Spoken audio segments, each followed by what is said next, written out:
He wasn't merely a ranger in the wild, nor solely the fabled heir to Gondor's shattered throne. Aragorn lived a life that legends only whisper about. A saga interwoven with hidden truths and choices that defied the very fabric of fate. Raised in clandestine secrecy, relentlessly hunted by the encroaching shadows of a resurgent evil, his heart was a battleground torn between a love that spanned the chasm of eternity and a duty etched in the very bloodline of ancient kings. His story culminated in a coronation amidst the ashes of a world-shattering war. Yet the crown and blade merely hinted at a journey far more epic, profound, and devastating than any song the bards of Middle-earth ever dared to sing. What if the future king was once a hunted orphan, a child whose very existence was a whispered secret, and that the ultimate fate of all free peoples depended not on his legendary strength or his royal birthright, but on a series of silent, agonizing choices he made in the deep, unforgiving quiet of the wild. Imagine a world teetering on the precipice of oblivion, where hope flickered like a dying ember. Now, consider the man who would rekindle that flame, not with grand pronouncements, but with a life lived in shadows, a spirit honed by hardship, and a love that defied the very laws of mortality. This is the untold saga of Aragorn, the king who walked through death and emerged not as a conqueror, but as a healer, a protector, and the ultimate embodiment of a destiny forged in silence. Long before the thunderous battles, before the fellowships. Desperate journey before the weight of a crown rested upon his brow. Aragorn's story began not with triumph, but with an almost unbearable loss, a prelude steeped in the quiet tragedy of a forgotten kingdom, in the desolate, windswept north, where the once proud realm of Arna had crumbled into desolate ruins, its grandeur reduced to forgotten stone and whispered legends. Lived Arathorn too. He was the chieftain of the scattered Dúnedain, the last, vestiges of a noble people, and the direct heir to Isildur's fading, cursed bloodline. His world was a crucible of constant threat, a relentless struggle against the creeping darkness that pulsed from the east, manifesting in roving bands of orcs and the chilling whispers of a returning evil. The Dúnedain remnants of a glorious past lived as rangers, nomads, ghosts haunting the fringes of a dying world. Ever vigilant, ever hunted.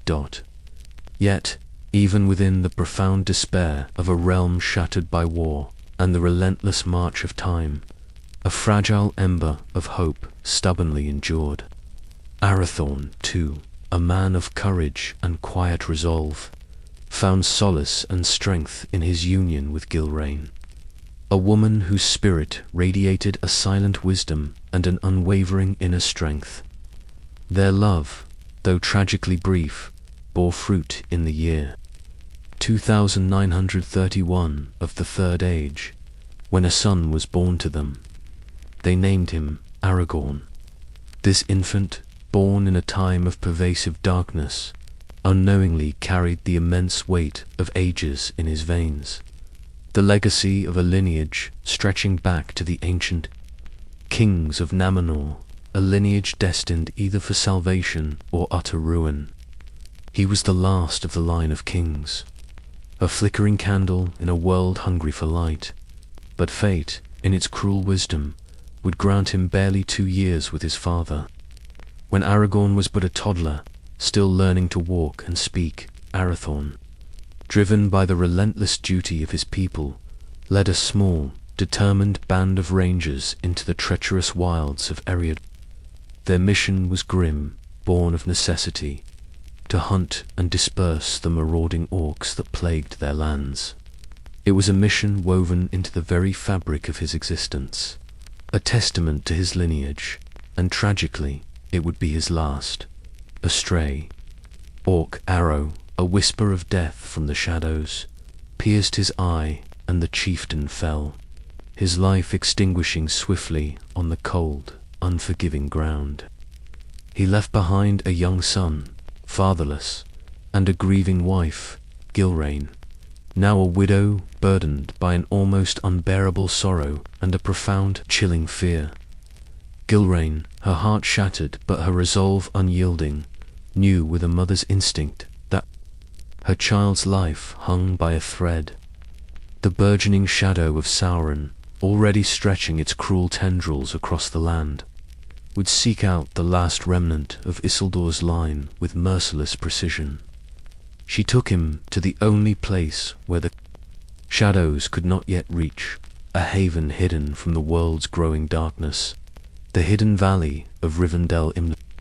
There, amidst the ancient trees and the cascading waterfalls, in the sanctuary of the elves, Elrond Havelvan received the boy.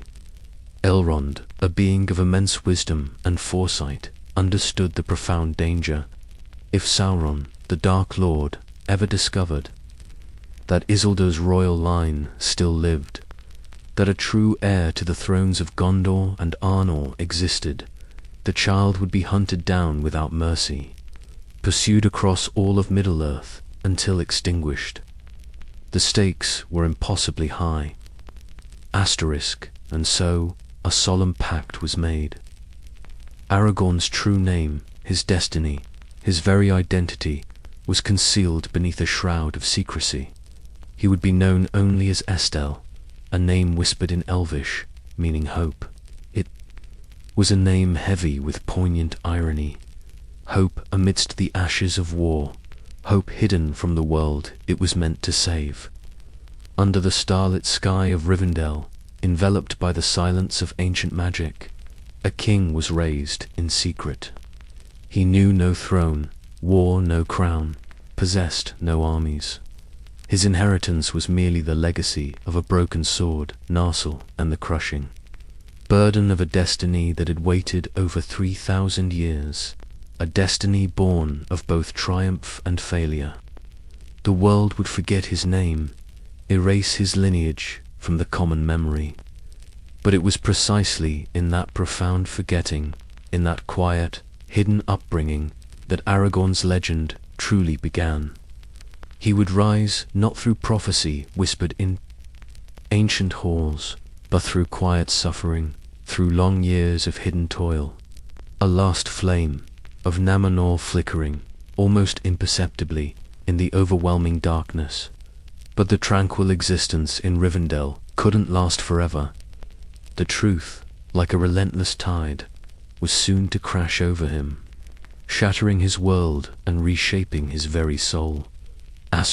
In the serene, verdant halls of Rivendell, cradled by waterfalls that sang ancient songs and protected by trees whose roots delved deep into the very heart of the earth, Aragorn lived a life profoundly unlike any child of men. He knew nothing of the clang of swords, the crushing weight of crowns, or the immense burden that would one day either break him or forge him into the very King Middle-earth desperately needed. To him, Elrond was not merely a powerful elf, but a devoted father figure, a constant source of wisdom and unwavering love. The elves, with their melodic voices that echoed like timeless songs in the twilight, were not distant guardians of an ancient, fading world, but rather kind, gentle presences, his companions in a childhood untouched by the world's growing shadow. The sprawling, enchanted forests surrounding Rivendell were his boundless playground, the myriad stars above his trusted companions in quiet contemplation. His name, the only identity he had ever known, was Estal Hope. Gilrain, his mother, watched him with a silent sorrow that seemed to deepen with each passing year. She loved him fiercely, with every fibre of her being, but the immense weight of what he was destined to become, the perilous path that lay inevitably before him, haunted her eyes, casting a melancholic shadow over her features. Though she never directly told him the profound truth of his heritage, never hinted at the throne that awaited him, She knew in her heart that her time with him as a child, in this idyllic sanctuary, was fleeting, a borrowed joy. Elrond, understanding her quiet anguish, had warned her with grave solemnity. His path will be hard. If he survives it, he will be alone more often than not. So, she permitted him to run barefoot through Rivendell's sun-dappled gardens of light, allowed him to laugh freely among the ancient elves, knowing intimately that each joyous laugh was a moment borrowed from the relentless grip of fate, a fleeting innocence soon to be lost. But Estel was far from an ordinary boy. He possessed a keen, inquisitive mind, swiftness of foot that matched the young elves, and a spirit that was remarkably quiet, contemplative, and deeply observant. The elves, with their ancient wisdom, often noted something profound and ancient in his gaze, as though the gathered wisdom of countless lives had settled deep within his young bones. He listened far more than he spoke, absorbing the world around him with a profound intensity. He often wandered, lost for hours, within the vast, echoing libraries of Rivendell, captivated among the ancient scrolls and forgotten texts, devouring stories of heroic kings, devastating wars, and kingdoms long since fallen to dust.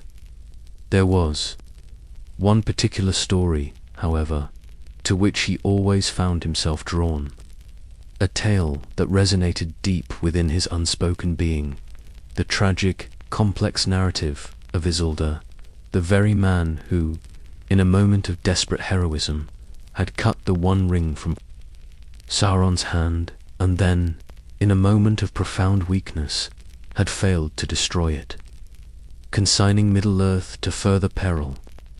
Estel, unaware that Isildur's very blood coursed through his own veins, found something in that tale that stirred him deeply, evoking both awe at the man's initial courage and a pervasive, unsettling unease at his ultimate failure.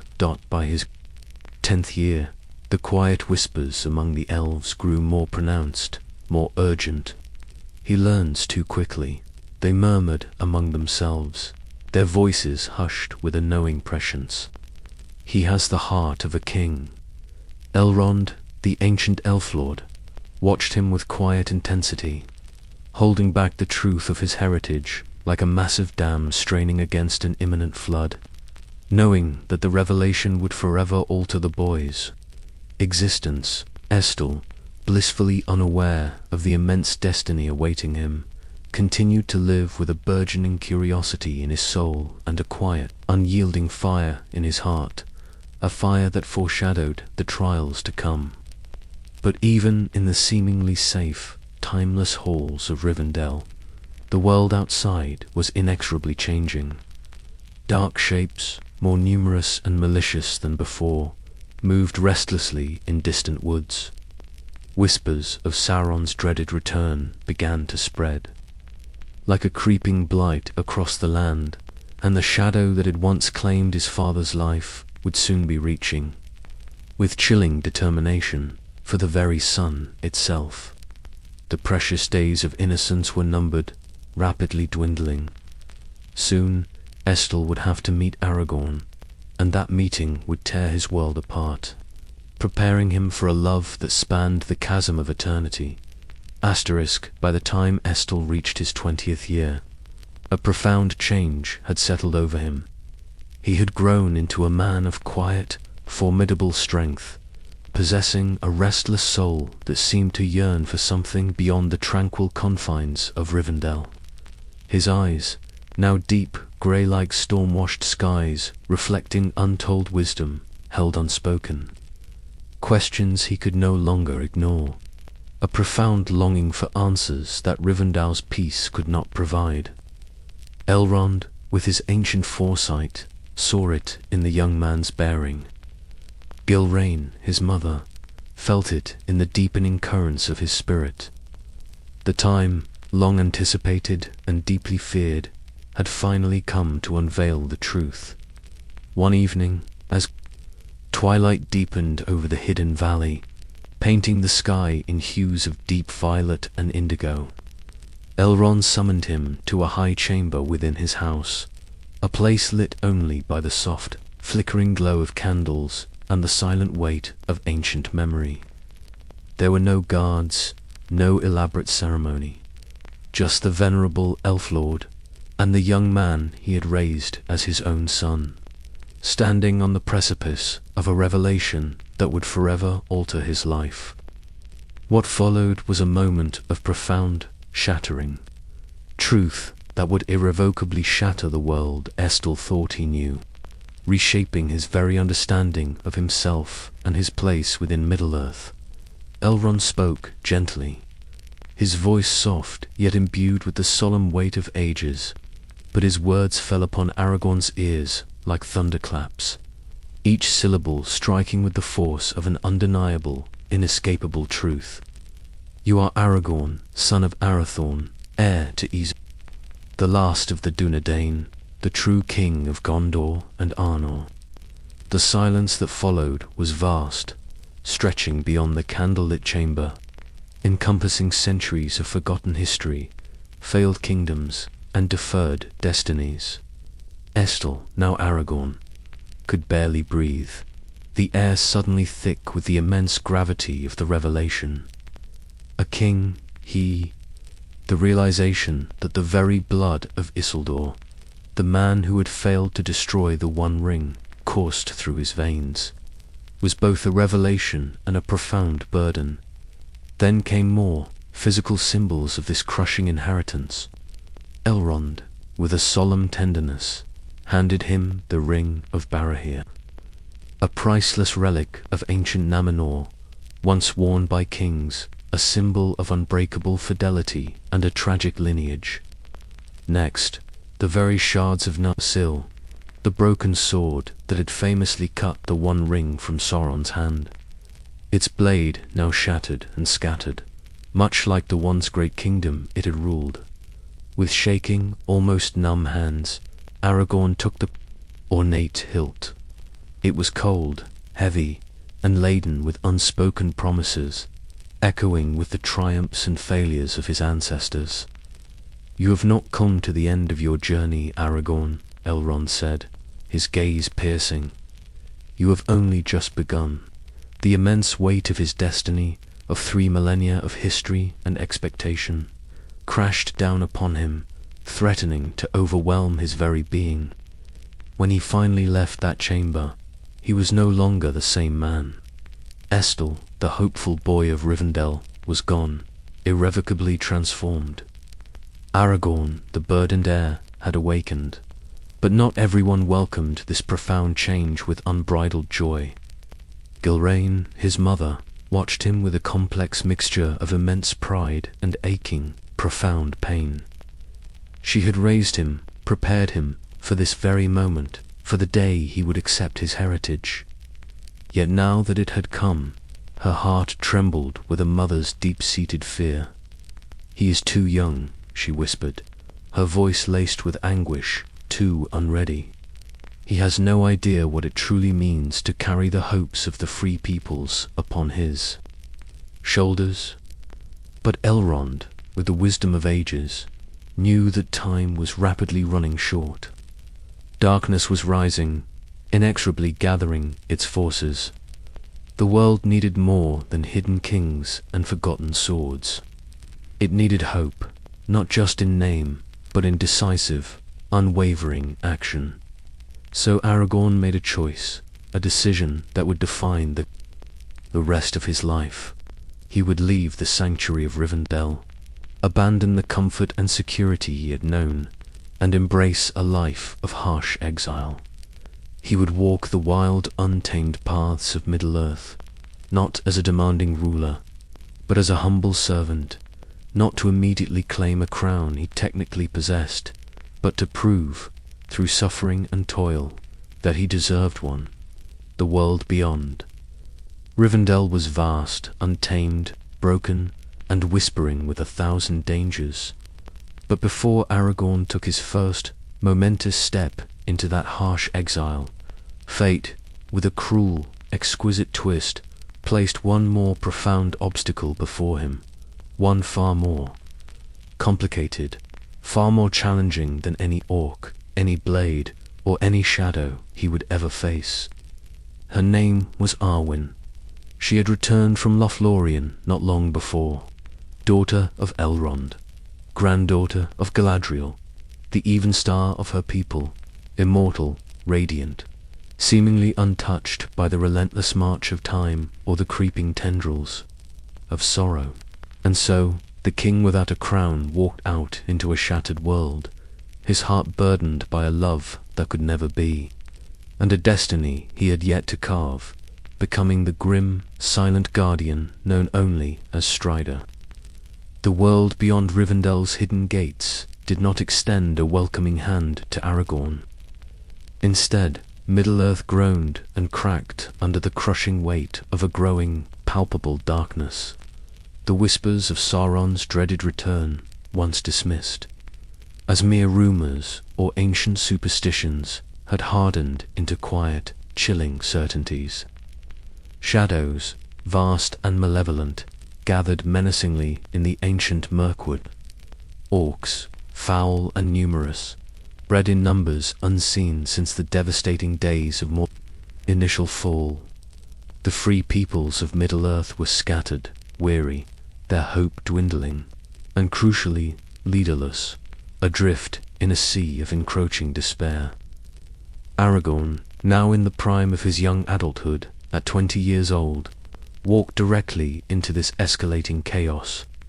He commanded no army, had no loyal followers, possessed only a broken lineage, a reforged sword, and a silent, unshakable vow etched deep within his soul. He would not claim the throne by mere bloodright, by the ancient lineage of his ancestors. He would earn it, forged in the harsh crucible of exile, proven through countless trials and unwavering service, disguised beneath the anonymity of a simple cloak and a deep concealing hood. He deliberately shed all titles, all claims to nobility. He became a wanderer, a relentless huntsman, a spectral ghost moving silently through the wild lands. To the vast majority of those he encountered, he was simply a grim, worn man named Strider, his face etched with hardship, his eyes watchful and weary.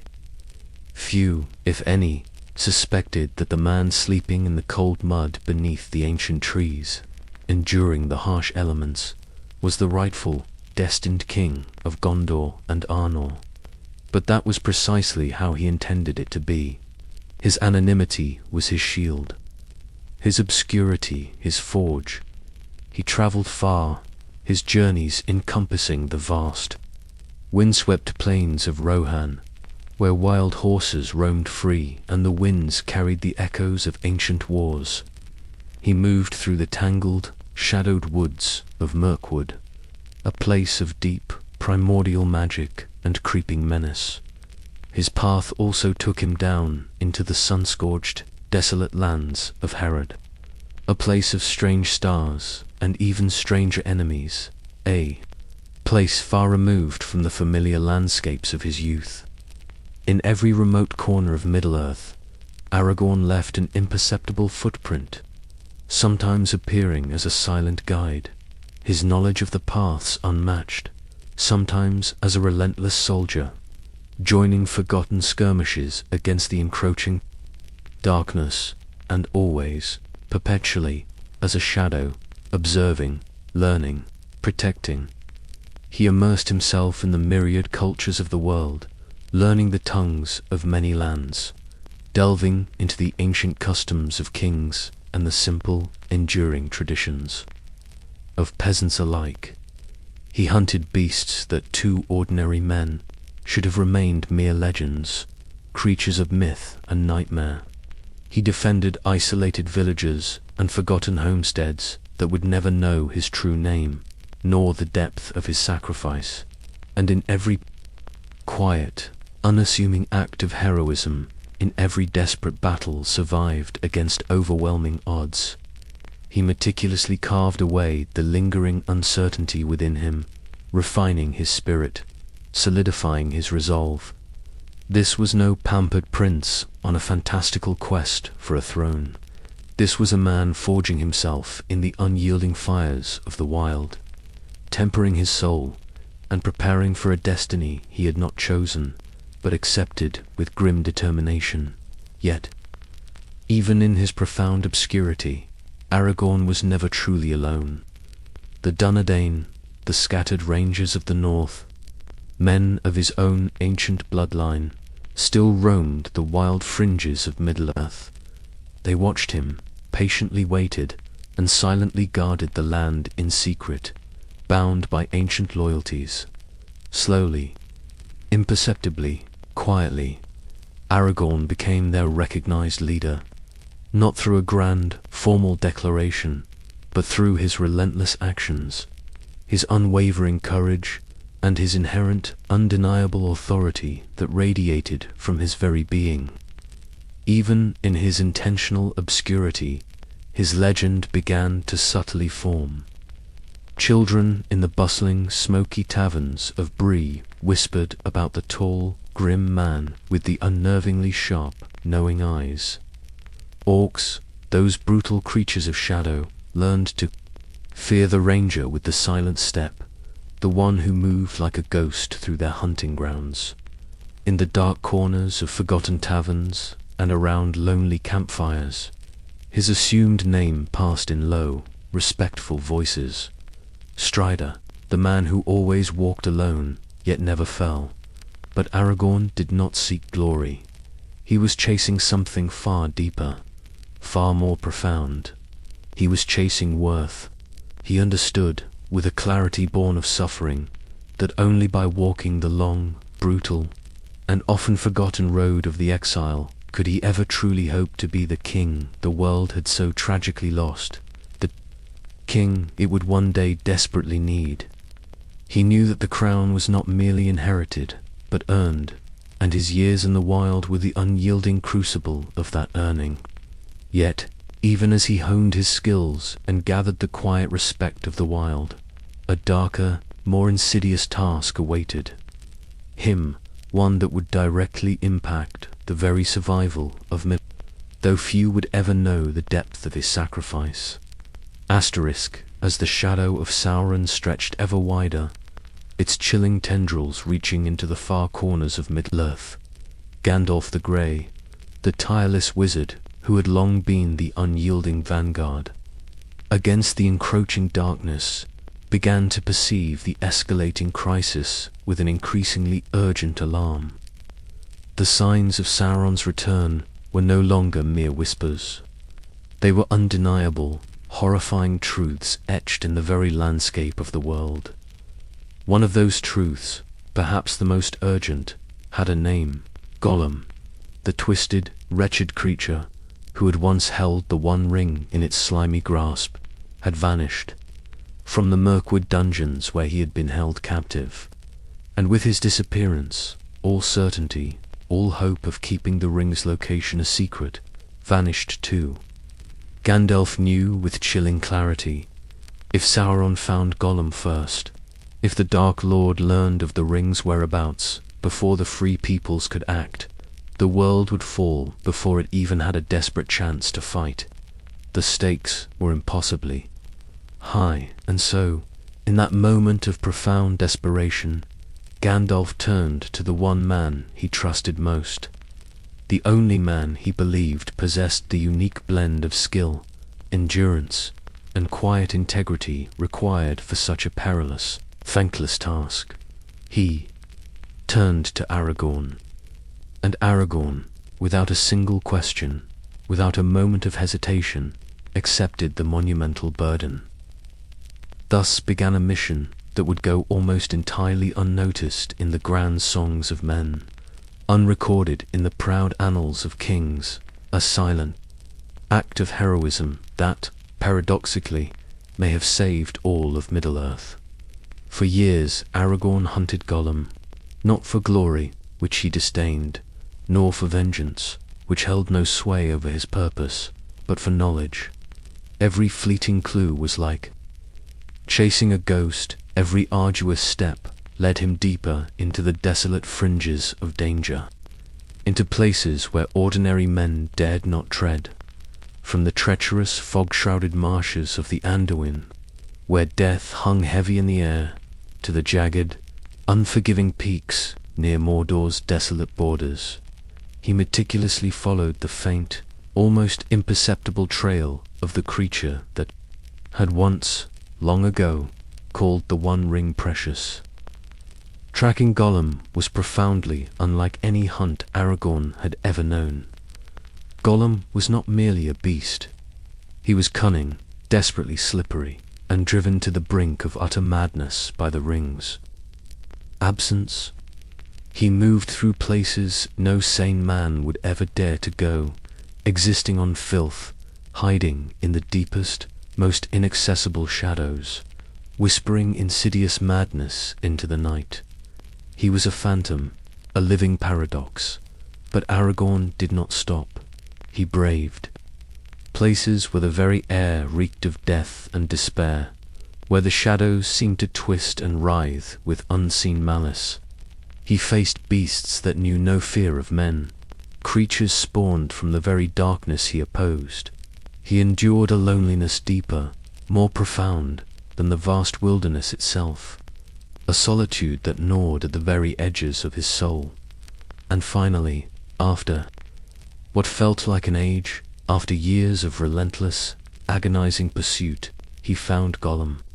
The creature was wretched, terrifyingly pale and half mad, yet miraculously still alive.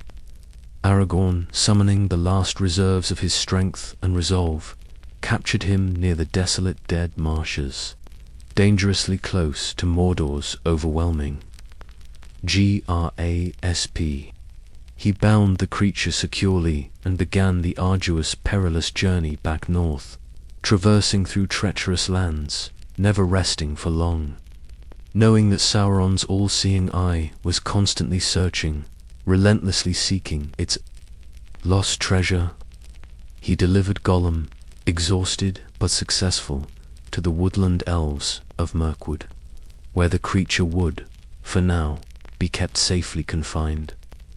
What Aragorn didn't fully realize, in that moment of grim satisfaction, was that in the very act of capturing Gollum, he had, unknowingly, profoundly protected Frodo's path, before that path had even truly begun.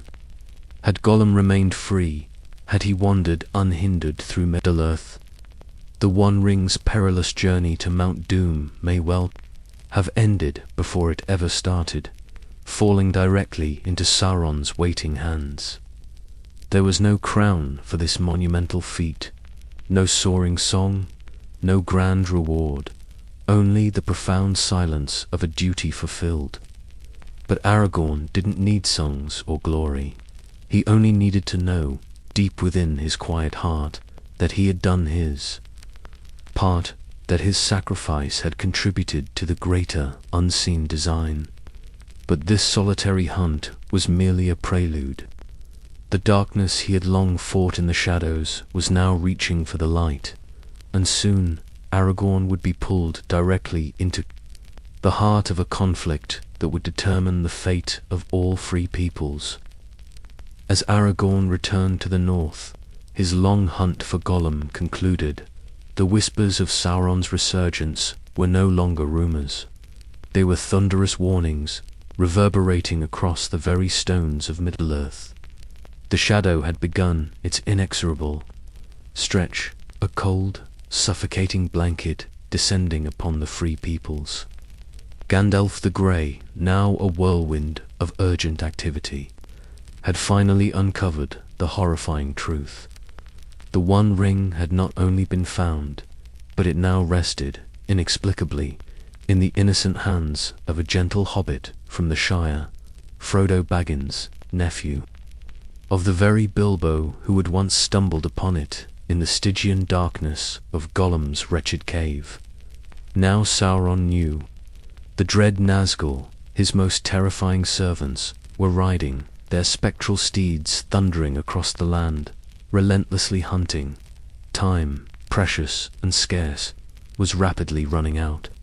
But Gandalf, entangled in his own desperate struggle against Saruman's treachery, was delayed, trapped in a web of deceit.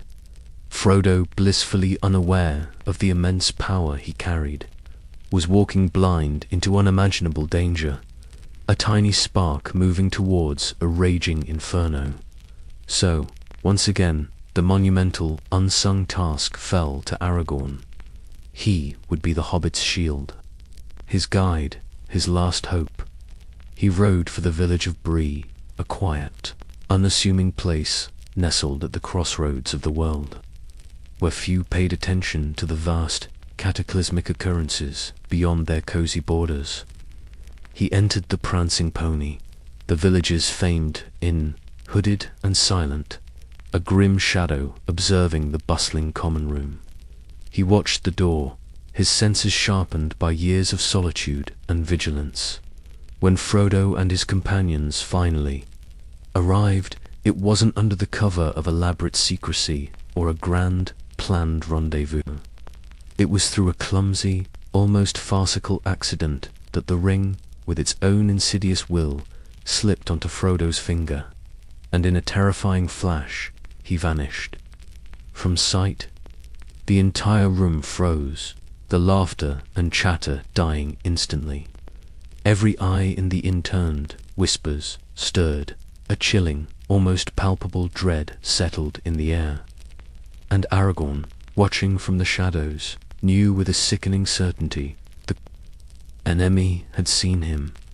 That night, in the oppressive shadows of the smoky inn, Strider, the weathered ranger, finally revealed himself, not as a king, not as a fabled hero, but as a grim, watchful man who had been observing Frodo, silently guarding his path, for far longer than the hobbit could ever have realized. "I can protect you," he said, his eyes, grey like storm-washed skies, piercing through the dim light of the inn. "But I cannot guarantee your safety if you refuse to trust me." Frodo hesitated, his hobbit sensibility overwhelmed by the sudden, terrifying reality. Who was this grim, battle-worn man in the corner? A friend, a spy, an assassin?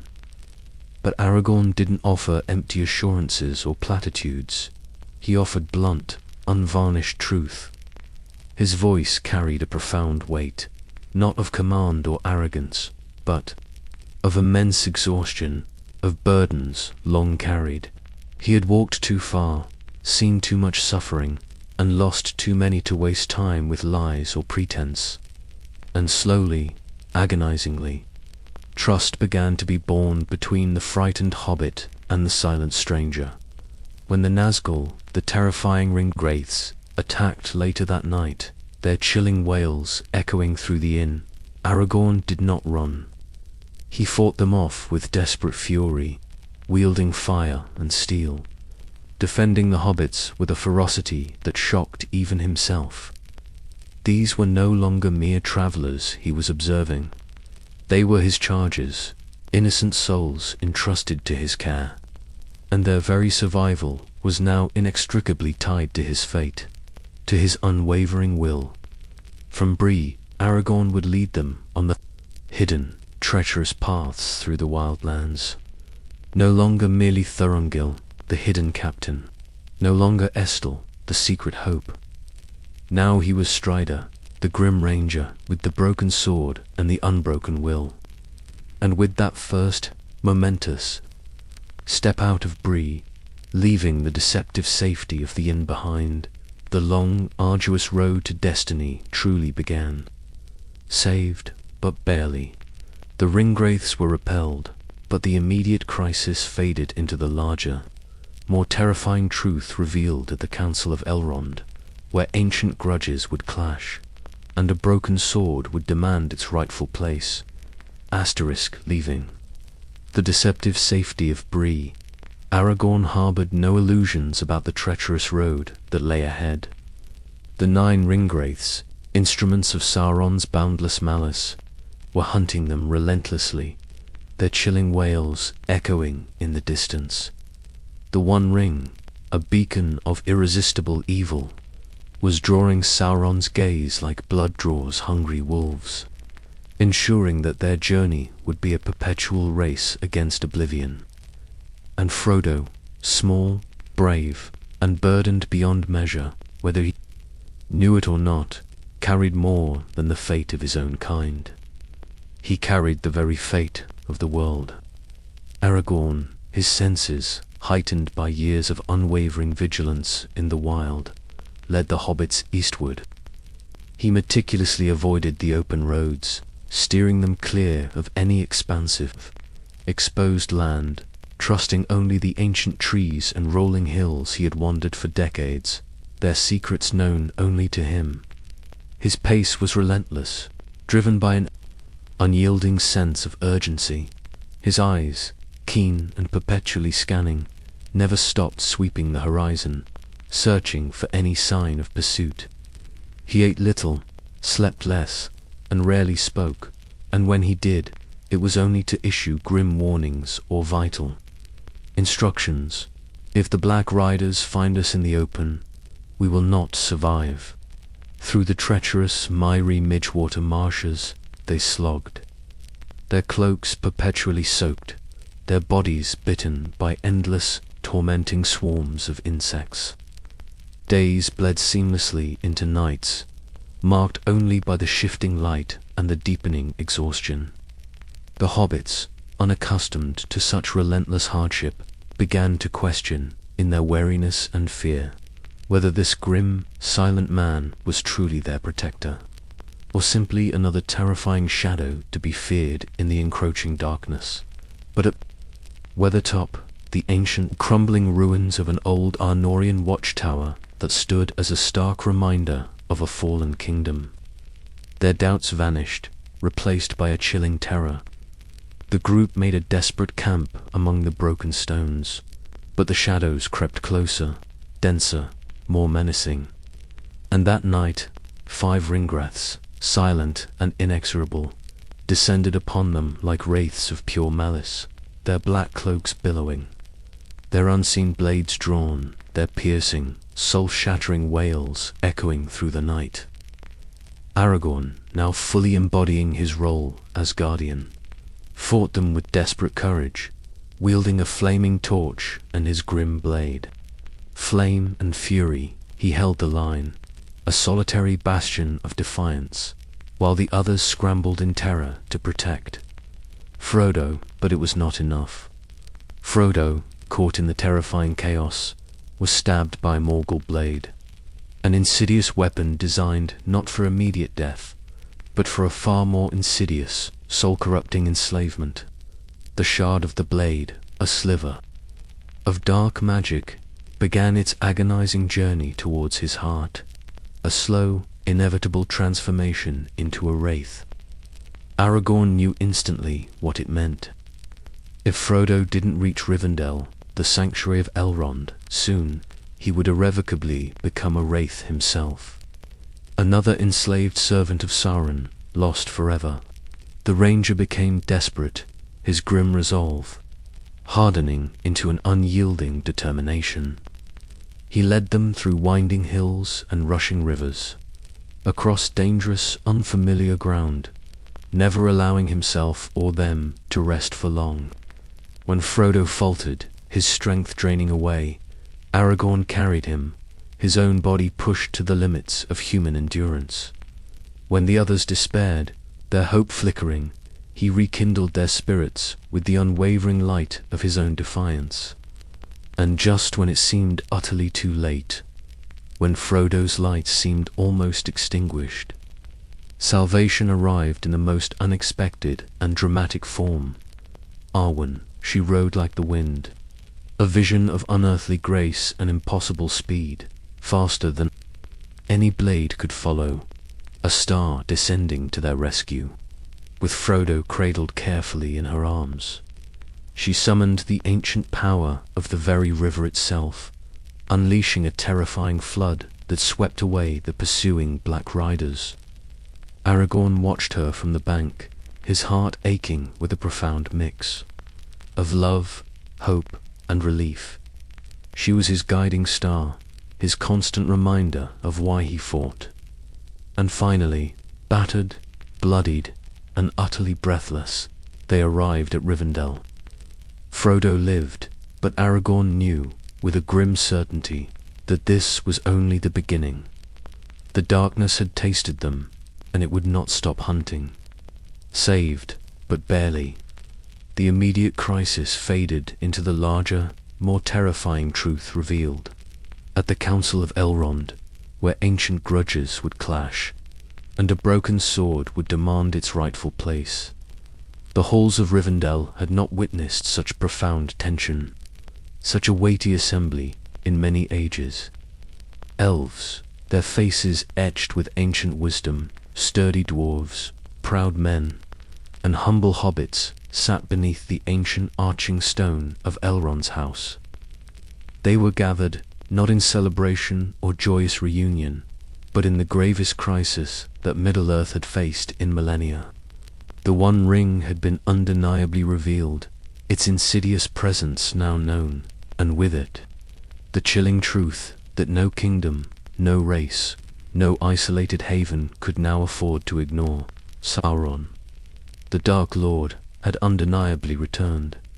Aragorn stood at the edge of the council, cloaked in a quiet dignity that belied his humble appearance.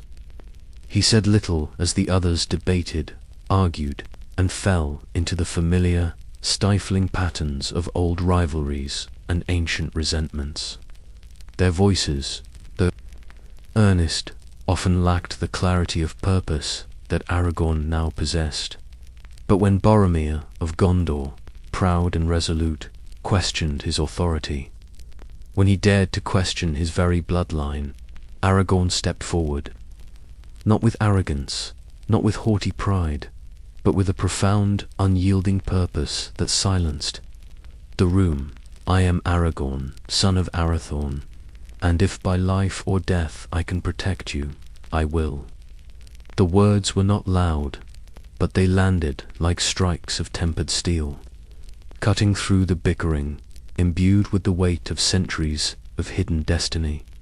And then, in a moment of profound symbolism and ancient magic, the broken sword of Narsil was brought forth, forged anew from its shattered fragments.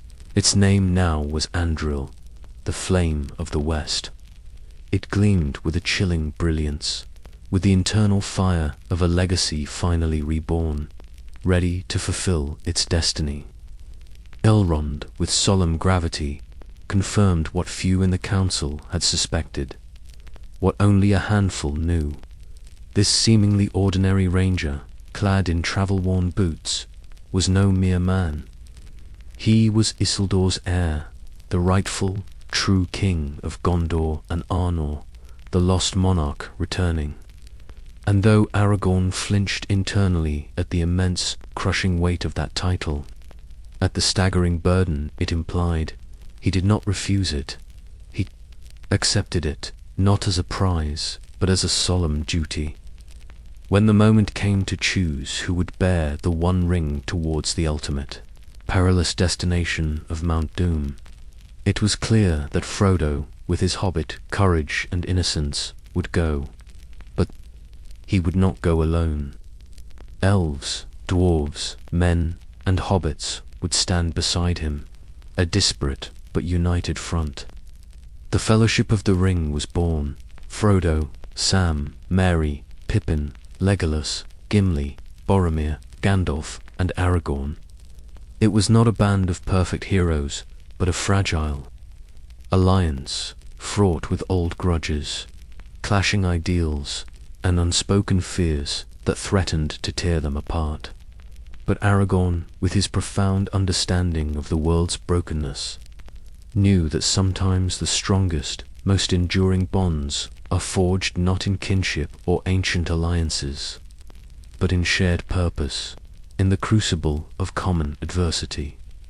He walked beside Legolas, the elf, Gimli, the dwarf, and Boromir, the proud man of Gondor, who still harbored lingering doubts about his claim.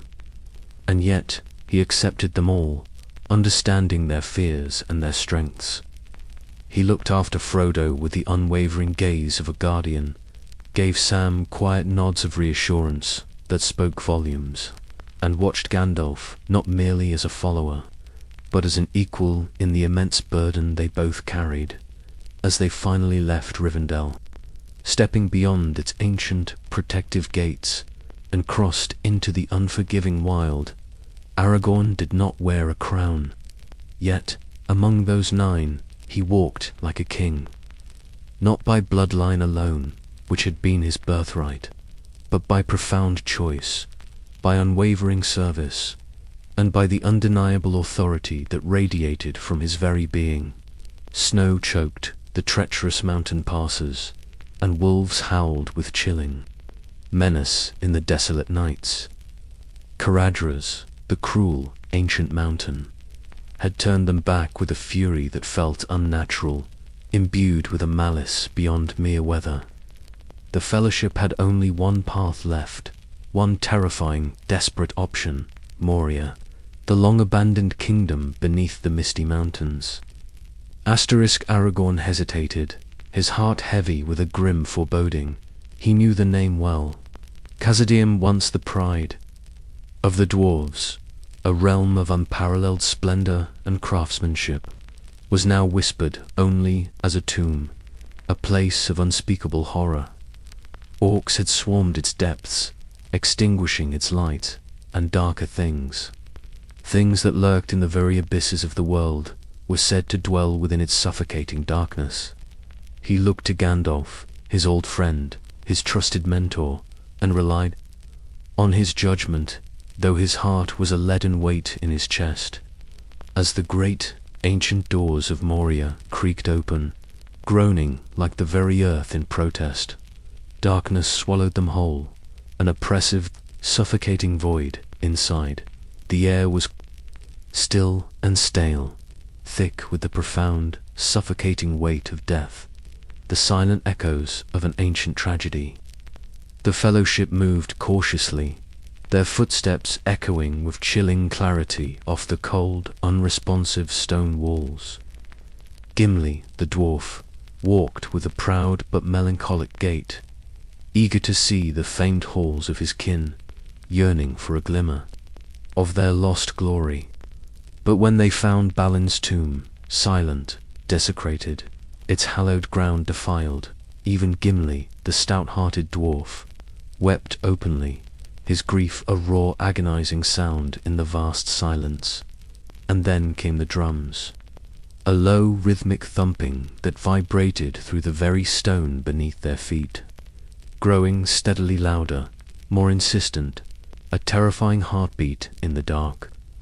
"They are coming," Aragorn whispered, his hand tightening instinctively on Andril-Silt, the flame of the west a cold comfort in the gloom. The orcs struck like a monstrous wave, a tide of green-skinned malice in the suffocating darkness. Hundreds of them swarming the Fellowship in the tomb chamber, their guttural snarls echoing from all sides. Aragorn fought with a cold, terrifying precision, his blade flashing relentlessly in the dim light, a relentless dance of death. He defended Frodo with everything he had, striking down foe after foe, shoulder to shoulder with Boromir, their blades moving in a desperate, deadly rhythm. But then, something deeper stirred, a sound like distant thunder, a presence that filled the vast caverns with an ancient, malevolent power. A shadow, immense and terrifying, with fire for limbs, a living inferno in the dark. The Balrog of Morgoth. Even Aragorn, a man who had faced countless monsters and armies, who had known the deepest fears of the wild, felt a primordial dread crawl down his spine, a chilling, paralyzing terror. This was no orc. This was ancient, a being of primal malice, older than the kingdoms of men, older than the very mountains themselves. The Fellowship fled across the crumbling bridge of Khazad-dûm, a desperate, terrifying dash towards a precarious escape. Aragorn turned back only once, his heart aching to see Gandalf stand against the beast, alone. A beacon of defiant light against the overwhelming shadow. "You shall not pass." The Balrog, ancient and terrible, fell into the abyss, dragging Gandalf, the brave grey wizard, with it into the terrifying depths. Silence, then profound horror, then crushing grief descended upon the Fellowship as Aragorn, despite his own overwhelming sorrow, did not have time to mourn. As the Fellowship stumbled out of the East Gate, blinking in the sudden, blinding sunlight, broken and breathless, they looked to him, no longer as a mere guide, no longer as a companion, but as a leader. And he stepped forward, his voice firm despite the raw, profound pain in his heart. "We must move. Gandalf's sacrifice will be for nothing if we linger." In that single, transformative moment, Aragorn changed irrevocably. He was no longer just the watchful ranger, the hidden heir. He was now the Fellowship's compass, its unyielding spine, its soul, desperate hope. With the Fellowship scattered and despair threatening to consume him, Aragorn embarked on a relentless, agonizing chase across the plains of Rohan, a pursuit that would push him to his limits and begin to reveal his true authority to the world. After the soul-shattering terror of Moria, the Fellowship emerged into the blinding sunlight, but not into peace. Gandalf was gone, the wise, steadfast wizard who had guided them from the innocent lanes of the Shire, who had stood defiantly against shadow and flame, had fallen into the abyss, a sacrifice that ripped a gaping hole in the fabric of their hope. The silence among them was heavy, oppressive, thick with unshed tears and unspoken grief. Frodo walked in a daze, his spirit numb, his small body burdened beyond measure. Sam, loyal beyond all understanding, clenched his jaw, battling back his own tears, his small fists balled to keep from breaking. Even Legolas, the nimble elf, lowered his gaze, his usual lightness replaced by profound sorrow. But Aragorn, hardened by years of solitary suffering and quiet resolve, could not allow himself the luxury of grief. Not yet. Duty called, relentlessly. He led them southward, through the ancient, golden trees of Lothlorien, the Golden Wood, a place where time itself seemed to slow, where the very air hummed with ancient magic. It was said that no evil could enter those hallowed borders, that the trees themselves whispered secrets older than stone, secrets of creation and sorrow. Here, at last, the Fellowship found a momentary profound rest, a respite from the relentless pursuit and suffocating darkness. But for Aragorn, it was more than mere rest. It was memory. For, in this ancient, timeless forest, lived Galadriel, Lady of Light, the most powerful of the elves, and significantly, grandmother to Arwen, his heart's unspoken longing. Aragorn stood before her, not as a ranger, not as a leader of men, but as a man who carried both profound love and a crushing legacy in his heart. His emotions laid bare before her ancient, discerning gaze. Galadriel looked into him, not with judgment, but with an immense, timeless understanding that pierced the very depths of his soul. She saw the boy raised in secret, the man burdened by an inescapable fate, the heart still inextricably tethered. To her beloved granddaughter, she has chosen, Galadriel said gently, her voice like the rustling of golden leaves. The path of the Evenstar is now bound to yours. Aragorn said nothing. He didn't need to. He had carried that profound knowledge, like a hidden, flickering flame within him for years now, a secret comfort and a silent, crushing burden. It now flickered brighter, a beacon of hope and a reminder of the immense, impossible price. while others in the fellowship received great gifts from the Lady of Light cloaks of protection. Elven rope, blades of keen wit. Aragorn's gift was not given with fanfare or dramatic flourish. It was a simple, yet profound, sheath for his reforged sword, Andril intricately adorned with ancient symbols, and a gaze that pierced through time and illusion. "You are Isildur's heir," she said, her voice resonant with ancient power, "not because of your blood, but because you endure. Because you have the strength to choose the path of the hero, even when it means profound suffering and endless toil." In the quiet, hallowed woods of Lothlorien, Aragorn remembered, with poignant clarity, who he was truly fighting for. Not just Middle-earth, not just the sprawling kingdom of Gondor, but for the chance that love, a fragile, impossible love, could survive and bloom in a world drowning in the brutal, unrelenting tide of war. He walked among the golden trees, contemplating Arwen's immense choice, the immeasurable price she had already paid, the eternity she had willingly given up for a future still desperately uncertain. He vowed, in the silent depths of his heart, to be worthy of that sacrifice.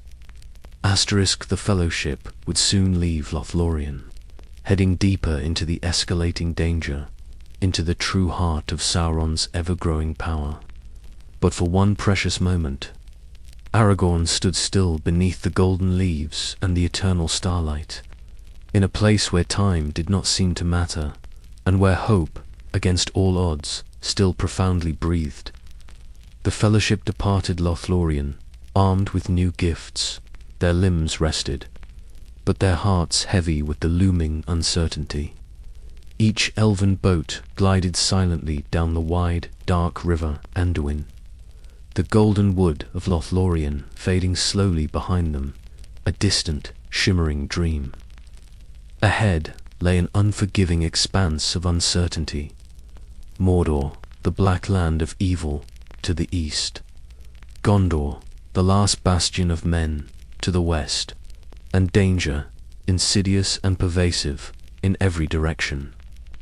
And within their small, fragile company, the first subtle cracks of division began, inexorably, to form. Boromir, the proud son of the steward of Gondor, noble and brave in his own right, grew increasingly restless.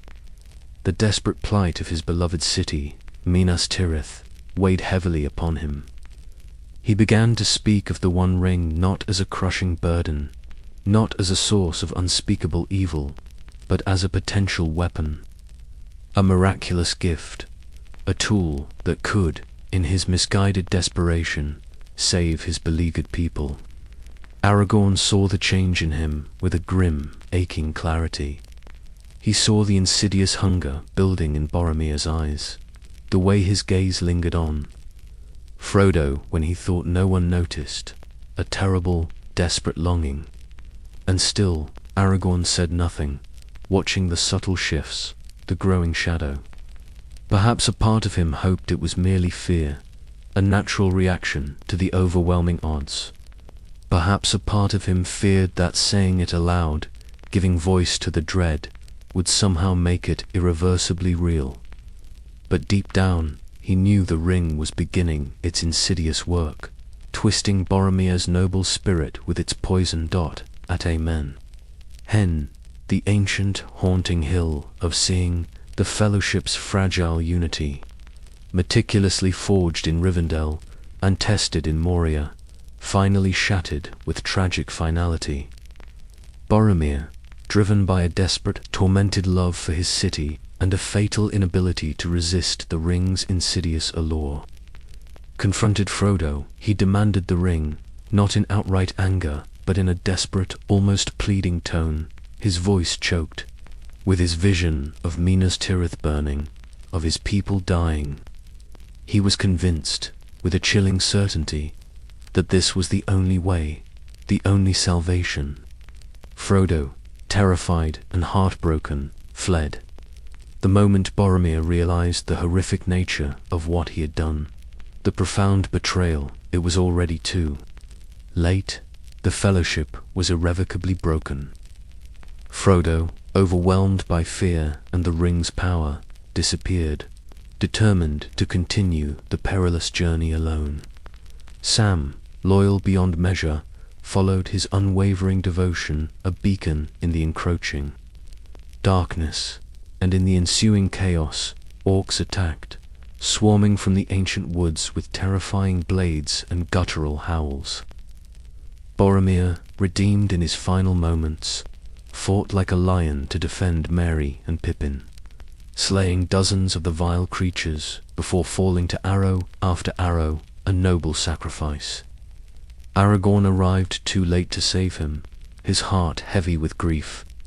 But in those final, agonizing moments, Boromir, his lifeblood ebbing, saw the man he had once doubted, the true king.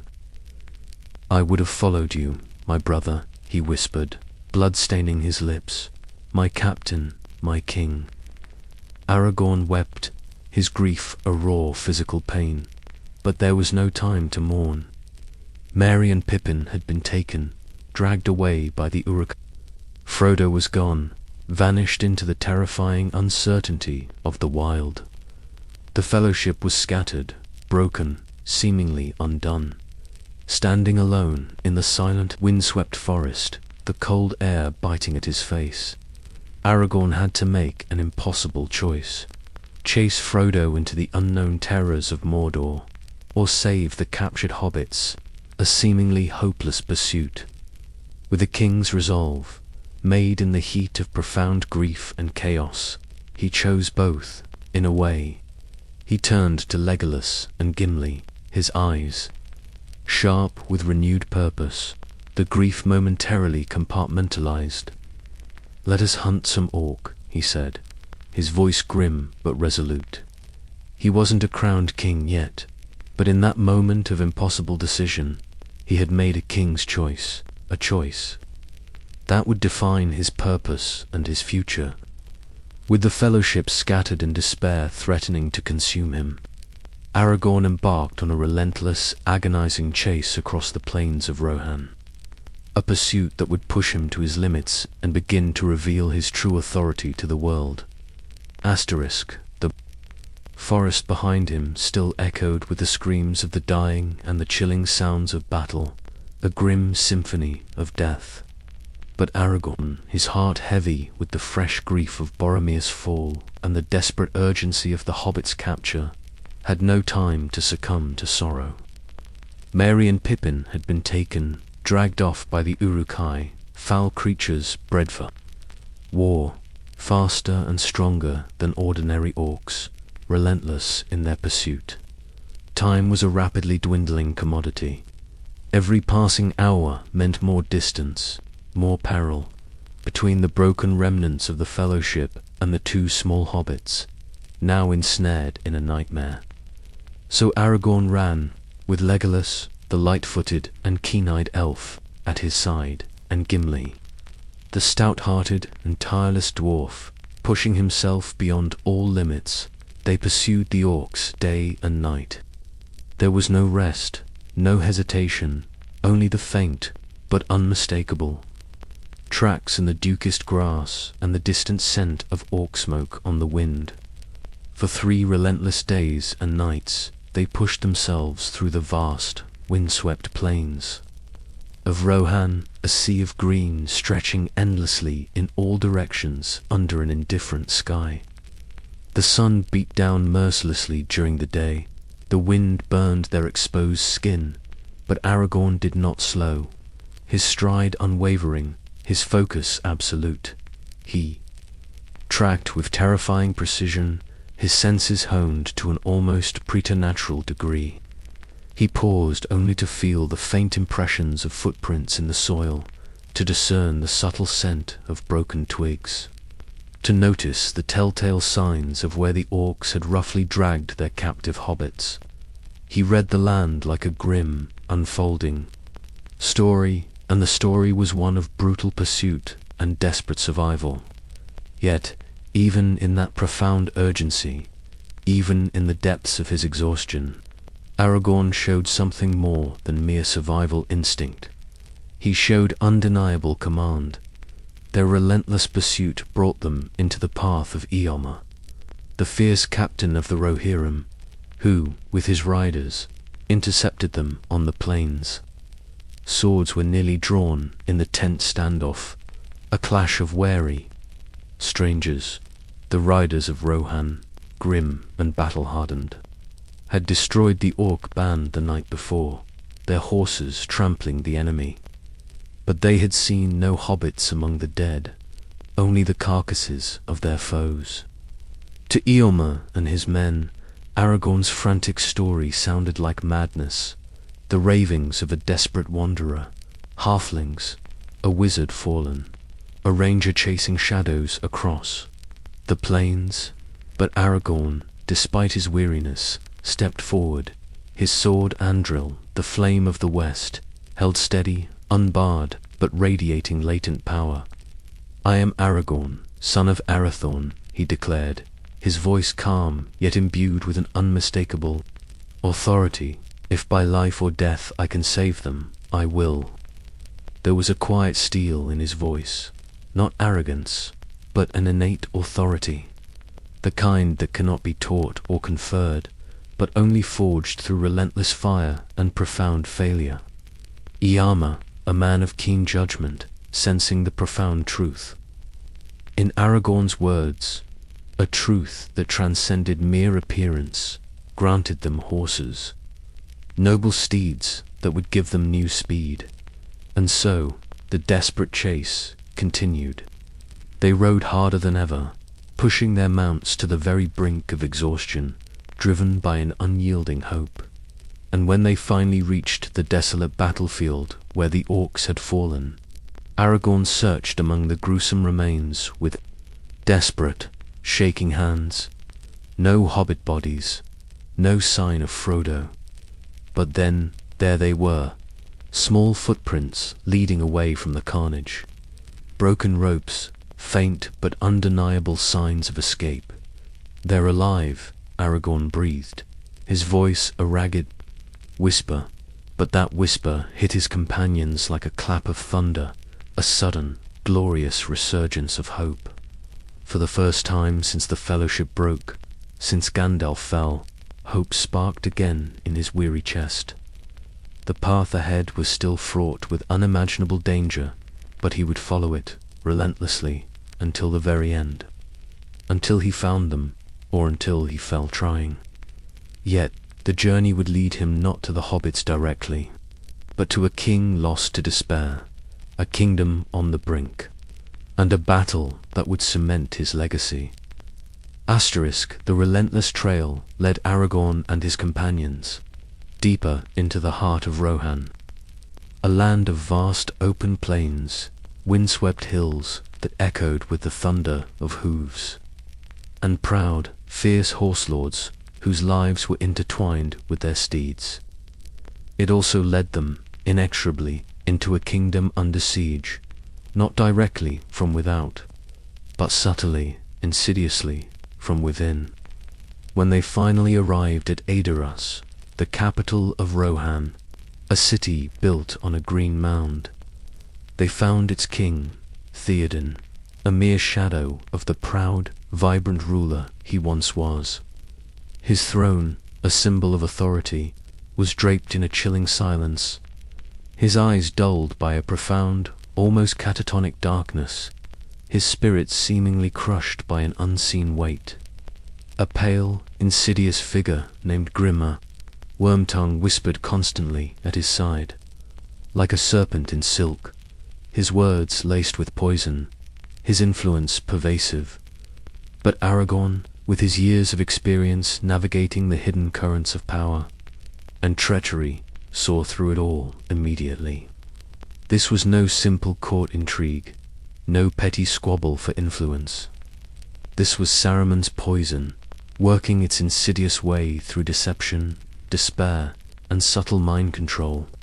Theoden's kingdom was rotting from within, consumed by apathy and despair. while orc armies gathered relentlessly at its borders, preparing for the final, devastating blow, before the king could even lift his dull eyes to acknowledge their presence. Aragorn's sword, Andril, the flame-forged heirloom of kings, was nearly taken from him at the door by the wary guards. You would not part a ranger. From his blade, he warned, his voice calm but infused with an undeniable, quiet power, holding Andril tight in his hand. He did not raise his voice. He didn't need to.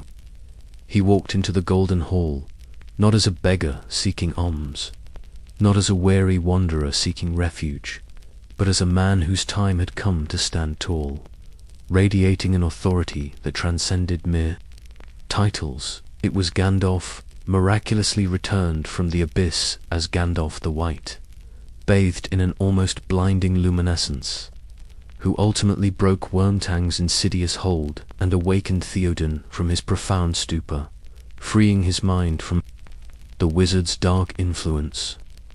But it was Aragorn who stood steadfastly beside him, silent and strong, a pillar of unyielding support as the old king slowly reclaimed his voice, his will, his very spirit. Aragorn didn't issue commands, he didn't shout orders, he simply stood there, tall, steady, emanating a kingly presence in everything but the formal name. When Theoden, now awakened and resolute, decided to ride out against the encroaching, monstrous forces of Saruman, facing the terrifying odds with renewed courage, Aragorn chose to ride with him, not out of mere duty, not for glory, but because the people of Rohan were in grave, existential danger. And Aragorn had made a solemn vow long ago, in the quiet chambers of Rivendell, not to abandon the world to the suffocating shadow. Still, doubts lingered stubbornly among the Rohirrim, a proud people wary of strangers. Who was this ranger from? The North, could he truly be trusted? Was he a threat to their ancient kingdom? And yet, as he moved among their ranks, as he spoke with hardened warriors and frightened farmers alike, something subtle, yet profound, shifted within their perception. They began to believe, not because of his gleaming sword, not because of his unknown lineage, but because of his unwavering presence, his quiet strength, his palpable sense of purpose. The King of Gondor had not yet taken his throne, had not yet been crowned, but the people, the desperate, fearful people of Rohan, were already beginning to feel him rise, a silent, powerful force emerging from the shadows. The storm was coming.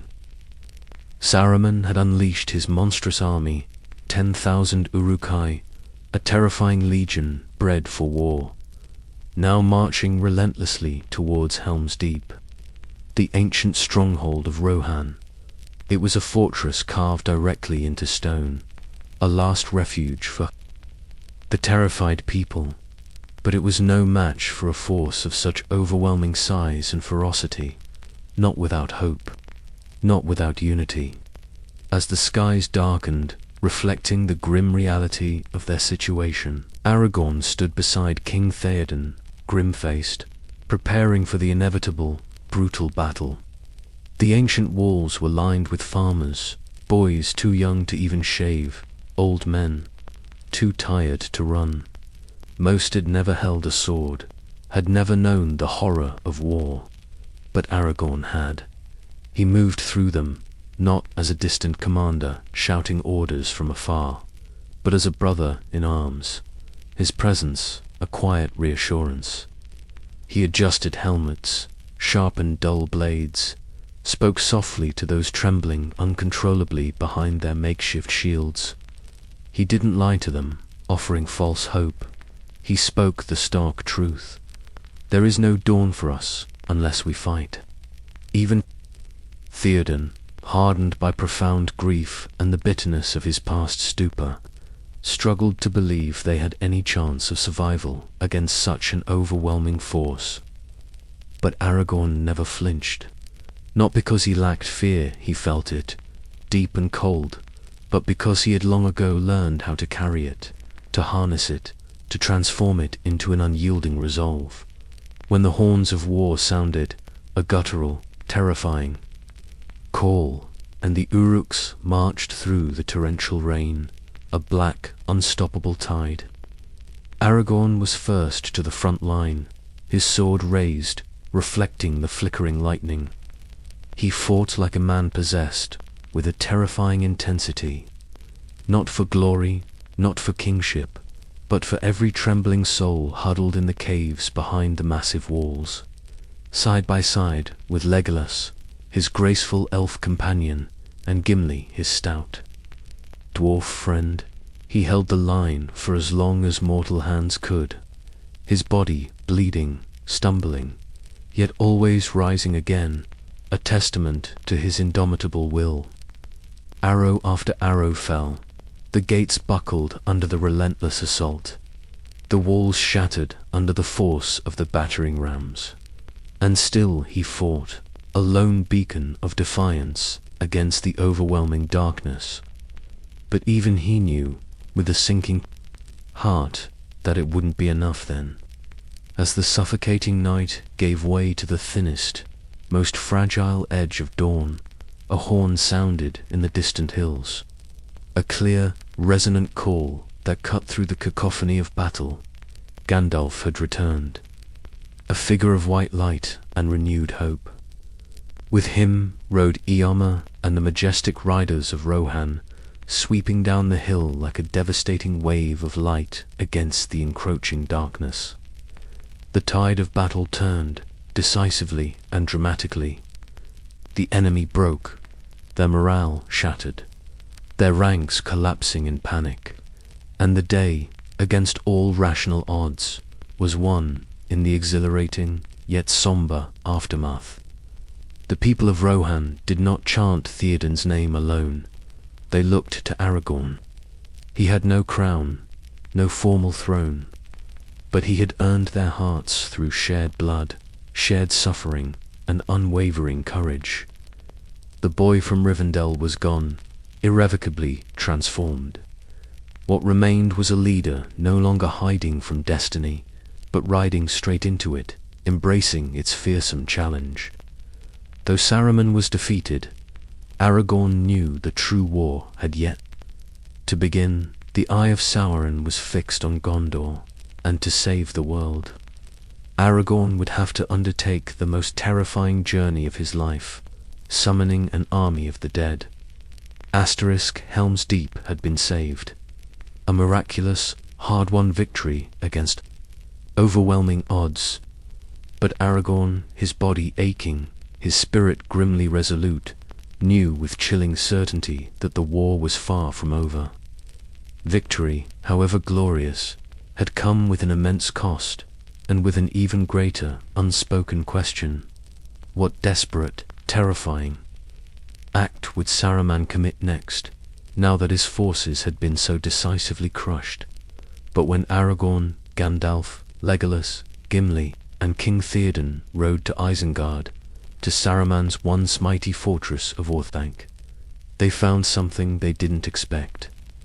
They found it in ruins, its meticulous order shattered. The once mighty Black Tower of Orthanc still stood intact, reaching menacingly towards the sky, but the grounds around it had been reduced to a horrifying landscape of rubble, twisted steel, and choked rivers. Its vast forges were drowned, its monstrous Uruk-hai armies utterly gone, annihilated, and standing in the middle of it all, like bewildered children who had broken a toy too vast for their comprehension, were Merry and Pippin, safe, unharmed, and surprisingly jovial. The Ents, ancient, tree-like shepherds of the forest, had marched to war, their slow, deliberate rage unleashed. Led by the venerable Treebeard, they had systematically torn Saruman's war machine apart, root by root, stone by stone. No spell, no flame, no orc blade could stop them. For Aragorn, This unexpected victory was not just strategically significant, it was deeply, profoundly personal. He had mourned Merry and Pippin, convinced they were lost forever. He had chased their vile captors across hundreds of miles of unforgiving terrain. Now, seeing them alive, safe, and even laughing over barrels of stolen pipeweed, something deep within him finally, gratefully, let go. The Fellowship, despite its shattering at Ammonhen, had not completely broken. Not yet. And then came the reckoning. Gandalf, now radiant as Gandalf the White, confronted Saruman, who remained locked within his impenetrable tower, bitter, proud. His once great mind, still poisoned by his obsessive belief in power and control. He had once been the revered leader of their order, the White Wizard. Now he was a pawn, a wretched puppet of Sauron, or worse, his deluded rival. Aragorn listened in silence as Saruman spat venom from his lofty perch, his words attempting to twist the minds of his former allies. The fallen wizard tried to bend Theoden's newly reclaimed will, tried to shake Aragorn's unwavering confidence, but there was no fear left in the ranger's eyes, only grim, unyielding resolve. Saruman's staff shattered, his power broken, diminished forever. But still, Aragorn felt it, a chilling intuition that this was not the true end, merely a powerful distraction. Sauron, the true Dark Lord, was moving relentlessly in Mordor. The eye was awake, its gaze piercing the veil of shadow. And the One Ring was still out there, somewhere beyond the veil of fire and ash, hidden but not yet destroyed. Aragorn stood at the edge of the ruin, staring eastward, his gaze fixed on the distant, ominous horizon. Victory over Saruman had given them breathing room, a precious, momentary reprieve. But breathing room was not survival. "The war is not over," he said, his voice quiet, yet imbued with a profound, chilling urgency that even kings feared. The tide of war was rising fast, an inexorable flood of darkness.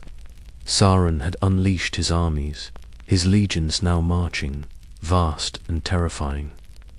Gondor, the last bastion of men, stood on the brink of siege, its ancient walls the only thing between civilization and oblivion.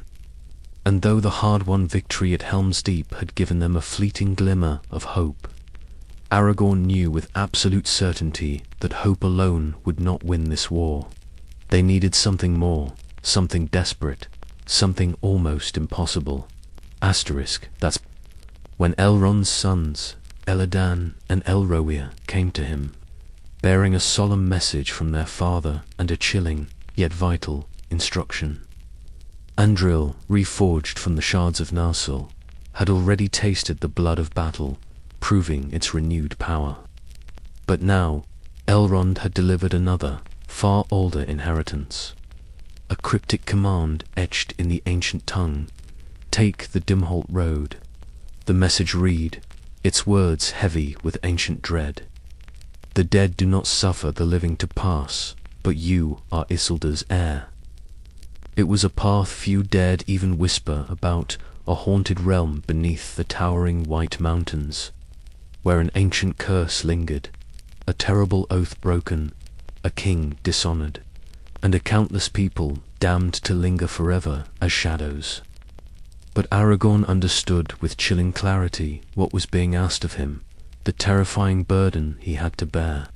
He had to summon the dead men of Dunharrow, ghosts of traitors, spectral warriors who had once sworn loyalty to Isildur, then fled the field when the Dark Lord rose, betraying their oath.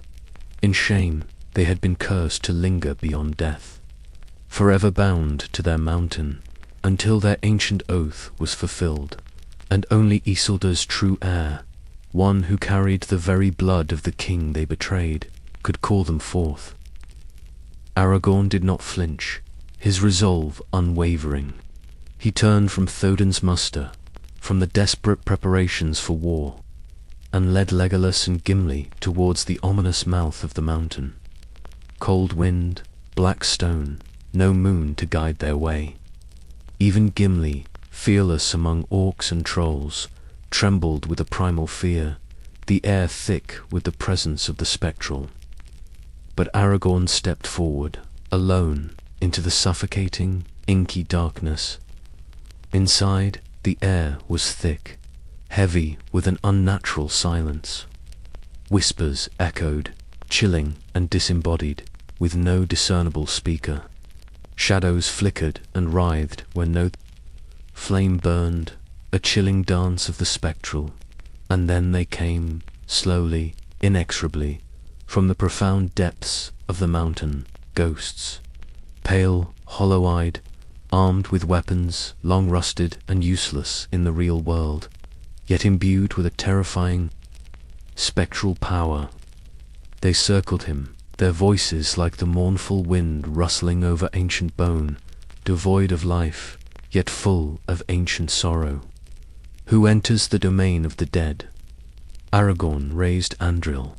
Its flame gleamed not with physical fire, but with an ancient truth, a truth that resonated through the very fabric of their cursed existence. I am Isildur's heir. I summon you to fulfill your oath. The spectral hosts hesitated, a collective shudder passing through their ethereal forms. Centuries of shame, of broken loyalty, of unfulfilled vows held them back, a visible reluctance. But Aragorn did not waver. He looked them in the eye, not as a desperate supplicant, but as a king, his authority radiating through the spectral veil, and they followed. From that moment, the fate of the war changed course, irrevocably. Aragorn had stepped into death, into the very realm of the damned, and walked out with an army, an impossible, spectral army, ready to fight for the living. The White City was burning. Minas Tirith, the proud ancient jewel of Gondor, stood beleaguered, under the crushing weight of a siege that threatened to extinguish its last flame. The skies above it blackened with the suffocating smoke of burning trebuchets, and the ominous, leathery wings of fell beasts. Catapults roared, raining down fire and stone. Orcs, in their countless legions, flooded the Pelennor fields, a tide of monstrous evil, and in the very heart of the storm, Gondor stood alone, its hope flickering like a dying candle. But help was coming, and with it, a ghostly vengeance, an ancient promise finally fulfilled. While Theoden and the brave riders of Rohan charged into the roaring maelstrom of battle, breaking the orc ranks with thunderous hooves and gleaming blades, Aragorn took a darker, more ancient road. Sailing swiftly up the great river Anduin, he came not with banners waving or trumpets blaring, but with an eerie, profound silence. The ships of the corsairs of Umbar, allies of Sauron, their black sails blotting out the horizon, threatened to engulf Gondor's last remaining hope. The despair of the defenders became almost palpable, their will on the verge of shattering, until the sails dropped, and Aragorn emerged, not alone, but followed by a terrifying, spectral host. Behind him came the army of the dead, a silent tide of pale, ethereal warriors, cursed spirits who had waited for centuries for their agonizing release, bound by an ancient, unbreakable oath. At his command, they poured from the ships, sweeping over the battlefield like a storm of vengeance, a wave of cold dread. No physical blade could stop them, no stone wall could hold them. They tore through the countless orcs like an icy wind, ripping through dry, brittle leaves, their spectral fury absolute. The tide of battle, against all military logic, irrevocably turned. What had seemed like Gondor's final, desperate hour became its miraculous salvation. Aragorn fought not from behind the lines, not from a position of safety, but in the thick of it, his reforged sword, Andril, blazing like a cold star, cutting down foes with terrifying speed and precision. To those who saw him, bloodied and grim, he looked like a figure from a forgotten legend, tall, resolute, his eyes burning with an unyielding purpose. He called men to rally, his voice cutting through the din of battle. He lifted fallen warriors to their feet, infusing them with renewed courage. He didn't merely order them forward, he led them, embodying the very spirit of defiance. When the battle was finally done, and the vast field lay covered in the terrible ruin of war, stained with blood and littered with the fallen, Aragorn turned to the spectral hosts. Their oath, sworn to Isildur millennia ago, was now finally, irrevocably, fulfilled, and with a single, profound word, he released them. Be at peace. The spirits faded like mist in the morning sunlight, and with them, the shadow of ancient shame finally lifted. Gondor had been saved, but the war Aragorn knew was far from over. In the aftermath, men turned to Aragorn, not just as a mighty warrior, but as something more, something deeper, a symbol. The ancient blood of kings flowed in his veins, yes, but it was his unwavering choices, his profound sacrifices, not his crown, that made them follow him.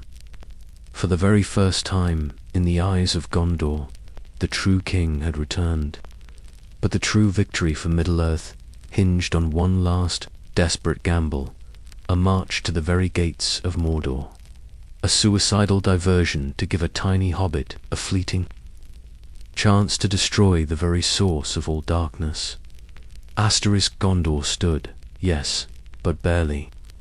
The Battle of Pelennor Fields had been a cataclysmic, hard-won victory. Yet Aragorn knew with chilling certainty that it was only a temporary reprieve, a fleeting moment of respite. The eye of Sauron, ever watchful, still burned atop Barad-dûr, fixed menacingly on Mordor's gates, searching, calculating, waiting for its final triumph. The One Ring was still out there, hidden somewhere in the desolate wasteland, but dangerously not safe, and time, that most precious commodity, was rapidly running out. Aragorn, displaying a strategic brilliance forged in years of solitary conflict and deep thought, gathered the remaining leaders of the Free Peoples, Gandalf, Iarma of Rohan, Imrahil of Dol Amroth, and others who had proven their courage.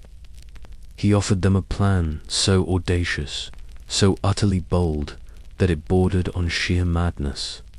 They would march on the Black Gate of Mordor, not with any delusion of winning a conventional battle against Sauron's overwhelming might, but purely to distract him. The goal was simple, yet terrifyingly sacrificial. Draw Sauron's singular, all-consuming eye away from Frodo, to give the tiny ring-bearer the smallest, most desperate chance to reach Mount Doom undetected. It was a suicide mission wrapped in a brilliant, desperate strategy. And Aragorn, his face grim, never blinked. "Let us draw his gaze, even if we cannot hold it," he said, his voice quiet, yet resonant with unshakable resolve. "We must give hope a chance, however slim." He marched with an army of barely 6,000 men, a whisper in the wind compared to Mordor's countless legions. As they approached the Black Gate, the Morannon, the very land itself, seemed to recoil. In horror, the sky turned an ominous, blood-red hue. The air stank of sulphur and ash, clinging to their throats. Shadows, vast and hungry, moved with chilling anticipation across the desolate plains. Still, Aragorn rode at the front, a beacon of defiant courage, leading his small, brave army directly into the gaping maw of evil. At the very gates, they were met by the mouth of Sauron, a twisted, hideous herald, his eyes like cold flame, his voice dripping with venom and mockery. He jeered, taunted, and then, with cruel theatrics, showed them Frodo's mithril coat and sting. The elven blade, claiming the ring-bearer was captured, his quest failed. Aragorn said nothing. Then, with a sudden, decisive movement, he drew his sword, Andril, and in one swift, unforgiving stroke, he cut off the mouth's head. "I do not believe you," he stated, his voice resonating with an unshakable conviction. With that audacious act, the armies of Mordor poured forth, tens of thousands strong orcs, towering trolls, monstrous beasts of war, a black, overwhelming tide against a solitary stone of hope. But Aragorn stood firm, atop a small hill of shattered stone, with death surrounding him on all sides. He turned to his men, his voice ringing like a mighty bell of war and destiny, piercing through the din of the approaching enemy. "Hold your ground, hold your ground, sons of Gondor, of Rohan, my brothers. A day may come when the courage of men fails, when we forsake our friends and break all bonds of fellowship. But it is not this day." And with a roaring cry, he led the charge into death, into legend. Not as a king seeking glory for himself, but as a man giving absolutely everything so that to hobbits, small and insignificant in the grand scheme of things, could finish what no one else in Middle-earth could. The Black Gate exploded into utter chaos. Orcs and trolls, a living torrent of malice, clashed with the last defiant army of the West. Screams echoed across the broken plains of Mordor, a symphony of agony and defiance. Steel met steel, resounding, with a chilling clang, and dust choked the very skies, turning the oppressive red into a swirling, choking brown. At the very heart of it all, Aragorn fought like a man who had already accepted death, embraced it because he had. He knew, with a terrible certainty, that this battle wasn't about victory in the conventional sense. It was about time. Precious, fleeting time for Frodo. Time to complete his impossible quest. Aragorn cut through his enemies with Andril, his blade singing with every strike, a bright, defiant flame in the gloom. Beside him, Gimli, the sturdy dwarf, Legolas, the swift elf, and Ioma, the brave rider of Rohan, stood fast, surrounded on all sides, a small island of courage in a sea of evil. The hill where they fought became a beacon, a defiant challenge that the enemy, in their rage, could not ignore. And then everything stopped. A profound, shuddering tremor shook the very earth beneath their feet. The blood-red sky cracked, tearing apart like fragile paper. From the distance, far across the ashen, desolate plains, came a roar. A sound like the very end of the world, a primal shriek of agony and rage. Mount Doom, the fiery mountain of doom, erupted. Flames soared into the sky, a terrifying pillar of fire and smoke. A tower, impossibly vast, crumbled in the distance. Barad-dûr, the Dark Tower itself, the very seat of Sauron's tyrannical power. The eye, once fixed with unblinking malice on the battlefield, wavered, then screamed, a sound with no voice, no body, only raw, unadulterated will, shattering into oblivion.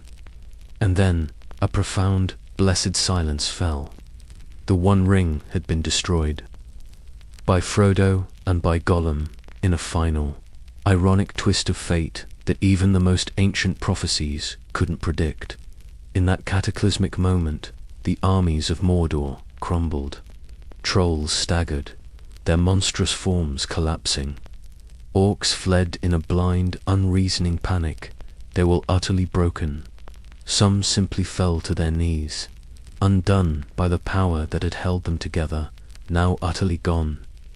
The suffocating darkness peeled away like smoke and wind, dissolving into nothingness. Aragorn stood breathless, covered in the ash of the fallen mountain and the blood of countless foes.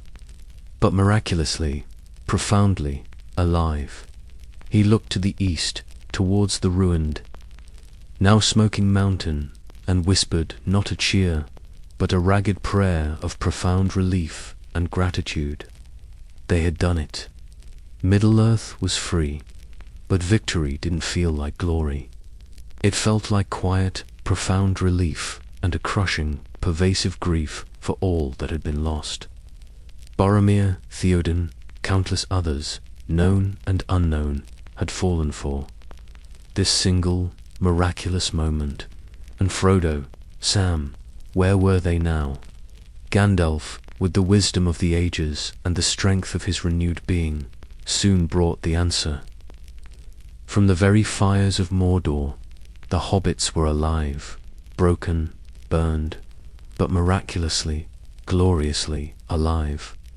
And Aragorn, the ranger who had once walked alone through shadow, who had borne the weight of an unseen destiny, knelt beside them, not as a king, not as a victorious warrior, but as a humble, grateful friend. "You bow to no one," he told them, his voice raw with emotion. And he meant it. The war was over. But Aragorn's greatest test, the true fulfillment of his destiny, was still to come. The ultimate embrace of his love and the beginning of a new age for Earth. The war was truly over. Sauron, the Dark Lord, had fallen, reduced to a mere impotent shadow. The One Ring, the source of all his malice, was irrevocably gone, consumed in the fires of its forging. Peace, for the first time in an age, a fragile, hard-won peace, had finally returned to Middle-earth. And now the crownless would be crowned. The white city of Minas Tirith, battered but still standing, a testament to enduring courage, opened its ancient hallowed gates to receive its rightful king. The people, countless throngs, lined the streets, silent at first, awestruck. Then, as the procession approached, a slow, building cheer began, rising like a wave that swept through the entire city, a joyous roar that proclaimed their relief and their fervent hope. But it was not merely a celebration of victory. It was a reckoning, a profound moment of historical consequence.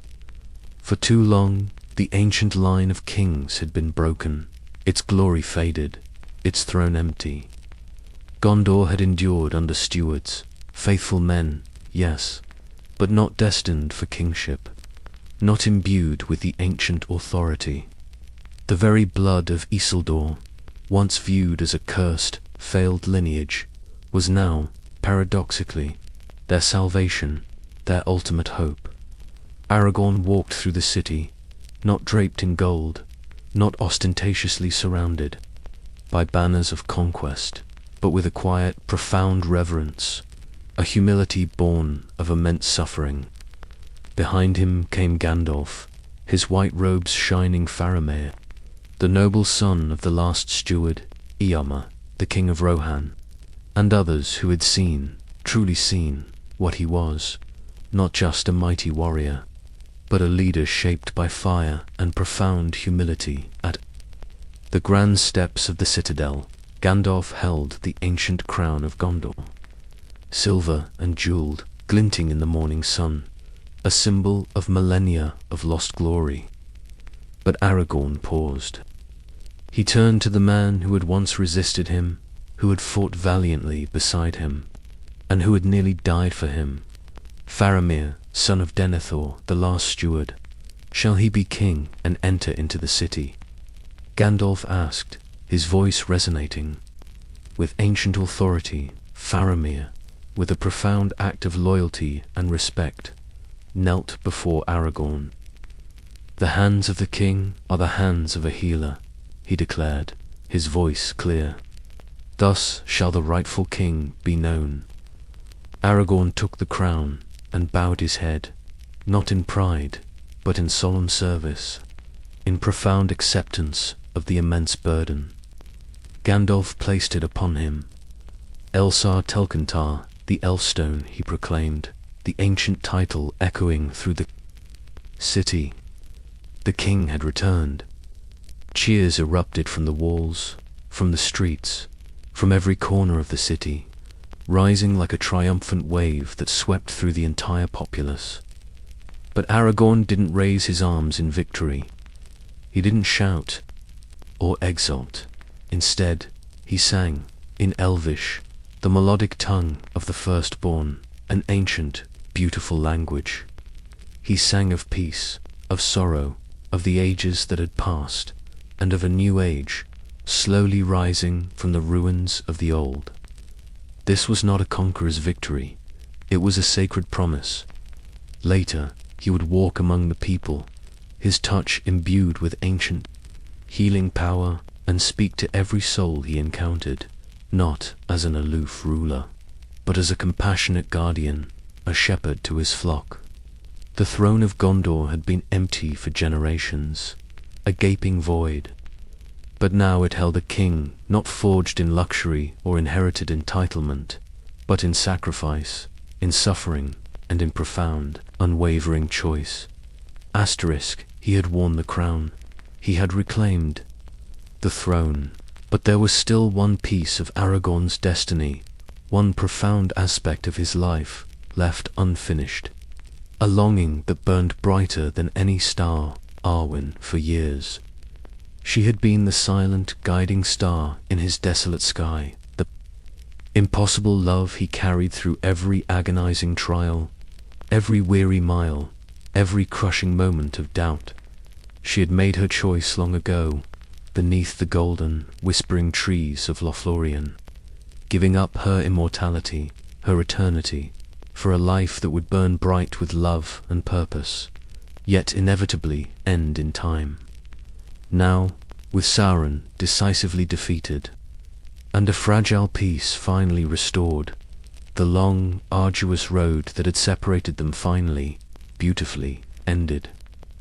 She came to Minas Tirith, with the elves of Rivendell, riding in quiet grace, a vision of unearthly beauty. The people watched in profound awe, for Arwen Undarmiel was no ordinary bride. She was the daughter of Elrond, granddaughter of Galadriel, the even star of her people, a being of near mythical beauty and ancient power, now willingly stepping into the fleeting, mortal world of men, for one man alone. When Aragorn saw her, the immense weight of years, the burden of his quest, fell from him like an old cloak. He did not rush to her side. He did not weep openly.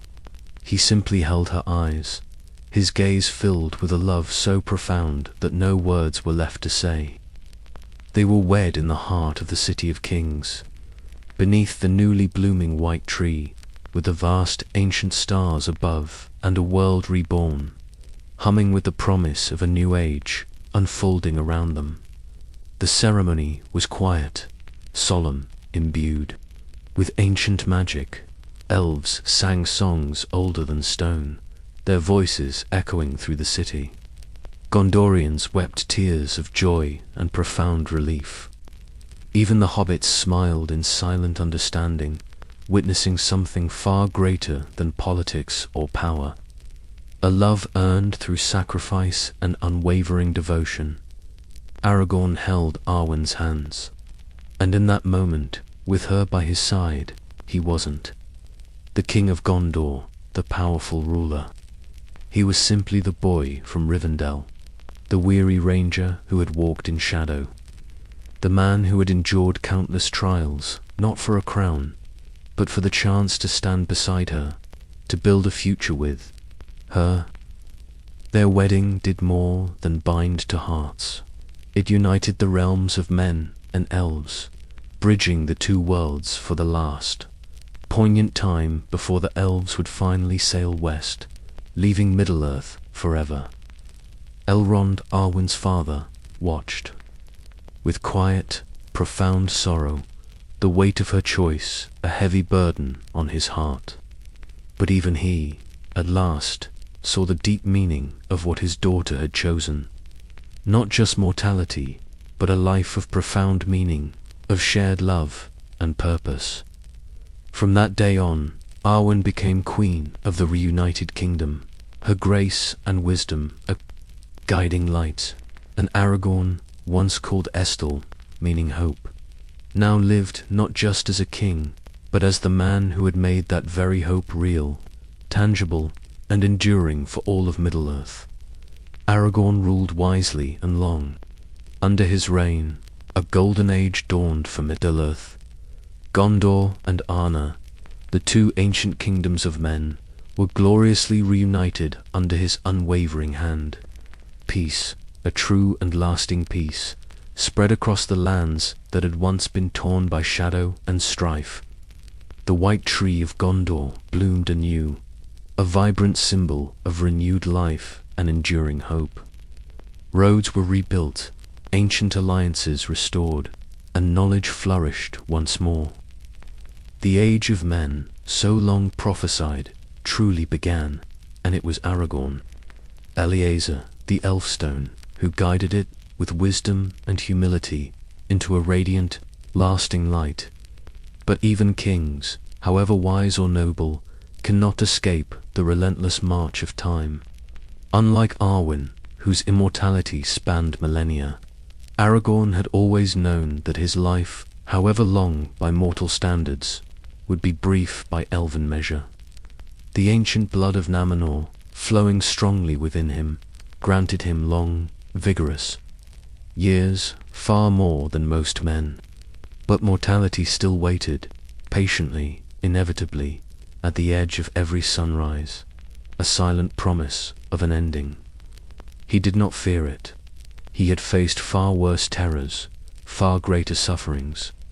In the 120th year of the Fourth Age, after a century of profound peace and prosperity, Aragorn felt the weight of years grow heavy upon him. His dark hair, once a vibrant raven's wing, had silvered beautifully. His strong steps had slowed.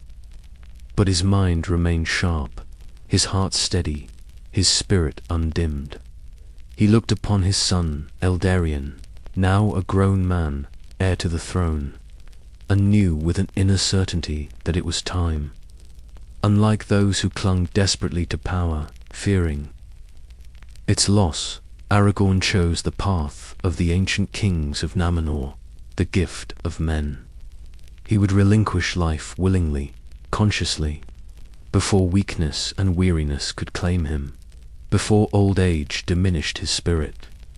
It was not an act of surrender, but of profound grace, a final, deliberate gift to the world he had protected, to the people he had served.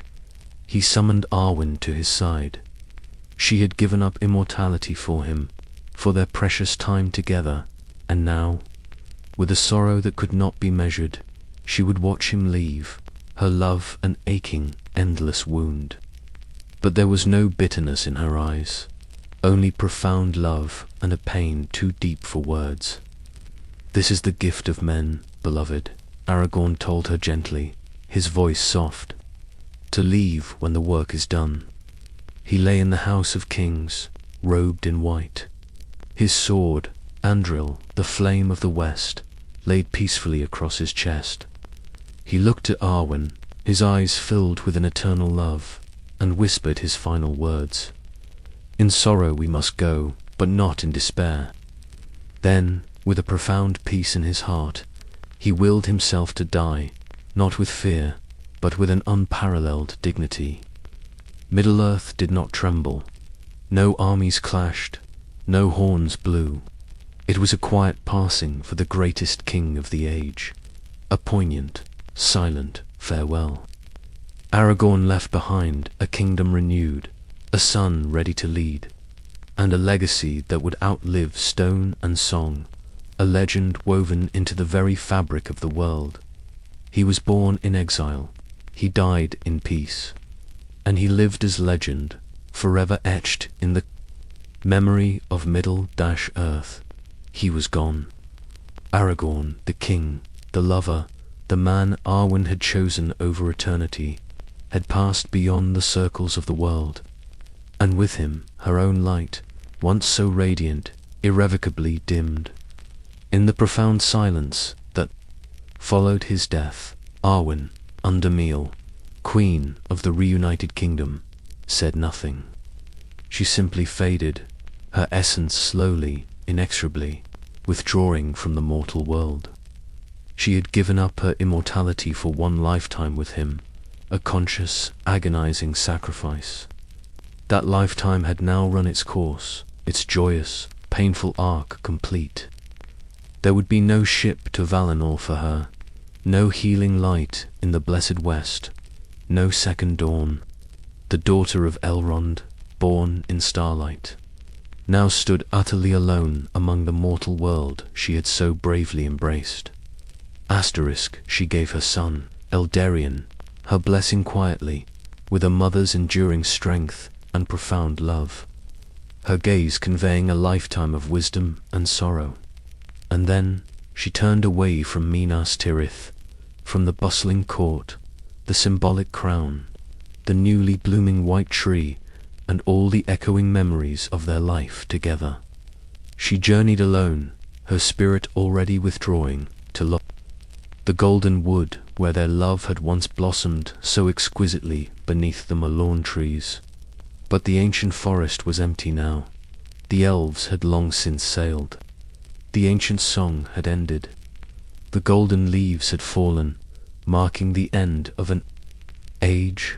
Only silence, profound and sorrowful, remained. There, amidst the roots of forgotten beauty, upon the mossy hill of Cirin Amroth, the very place where Aragorn had first spoken his heart to her long ago, where she had made the impossible choice of mortality, not knowing the unimaginable pain it would ultimately bring, she laid herself down. She wore no crown, no jewels, only the indelible weight of memory. And there, quietly, she died. No grand ceremony, no weeping crowds, no heroic songs, only the gentle wind through golden leaves whispering her name. Arwen. She was the last echo of the elves in Middle-earth, the final beautiful fading of an age, and her passing marked the definitive end of an age, the close of the firstborn's legacy. Yet her love endures, not merely in the pages of history, but in the enduring hearts of those who remember what it means to choose love over fear, profound sacrifice over easy comfort, fleeting mortality over endless forever. She and Aragorn became more than legend. They became the enduring bridge between worlds, the last poignant note of the firstborn, and the ultimate dawn of the age of men.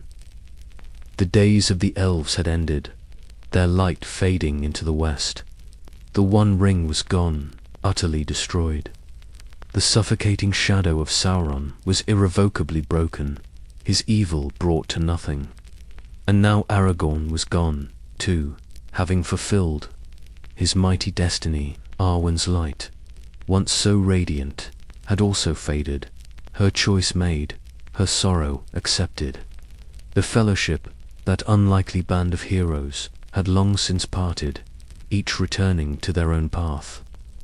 The last great tales of the Third Age, moments of earth-shattering conflict and profound heroism, were now but cherished memories, sung in ancient halls and whispered by firelight.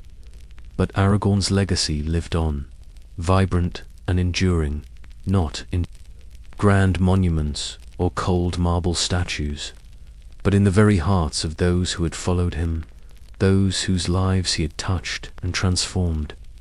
His son, Eldarion, took the throne, imbued with the wisdom of his father. He ruled with the same steady wisdom, the same quiet strength, ensuring the enduring peace and prosperity. The kingdoms of Gondor and Arnor remained united under the banner of the reunited kingdom, a shining symbol of hope made real, a testament to Aragorn's vision. Across the vast, revitalized lands, the name Eliezer became more than a mere title. It became a profound reminder. A reminder that true greatness is not born. It is forged.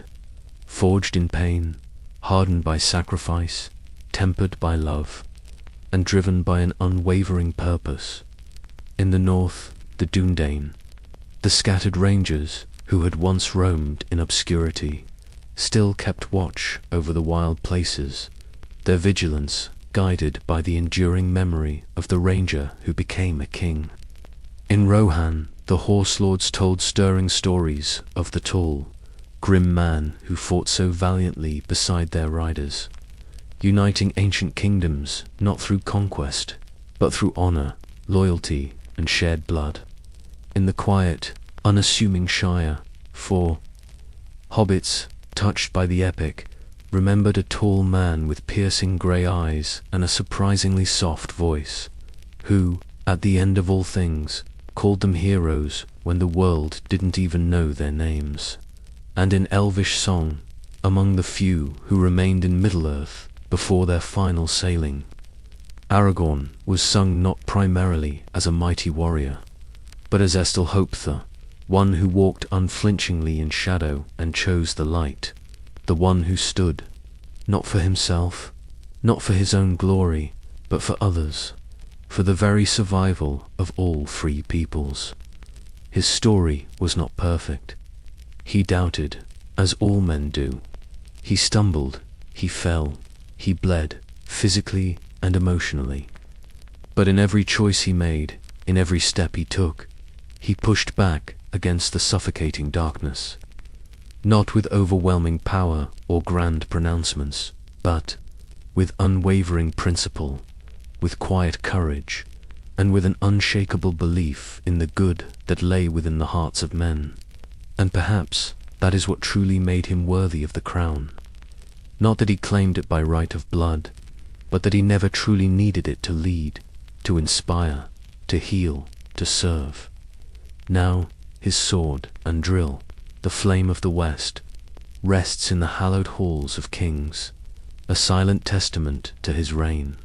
The white tree still blooms, its blossoms a symbol of renewed life.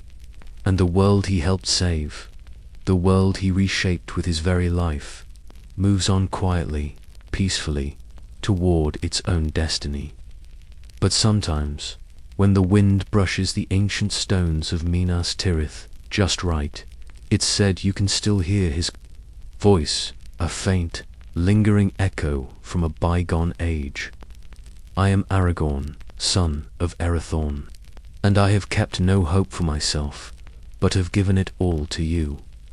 And so the tale ends, not with a war cry, but with the profound silence of a world rebuilt, a peace heart-won, and the eternal echo of a man who, through trials and choices, became a legend forever. His journey wasn't just about winning a war. It was about defining what it truly means to be a king, a lover, and a hero in a world on the brink of oblivion. And that, in itself, is a story whose depths we have only just begun to truly understand.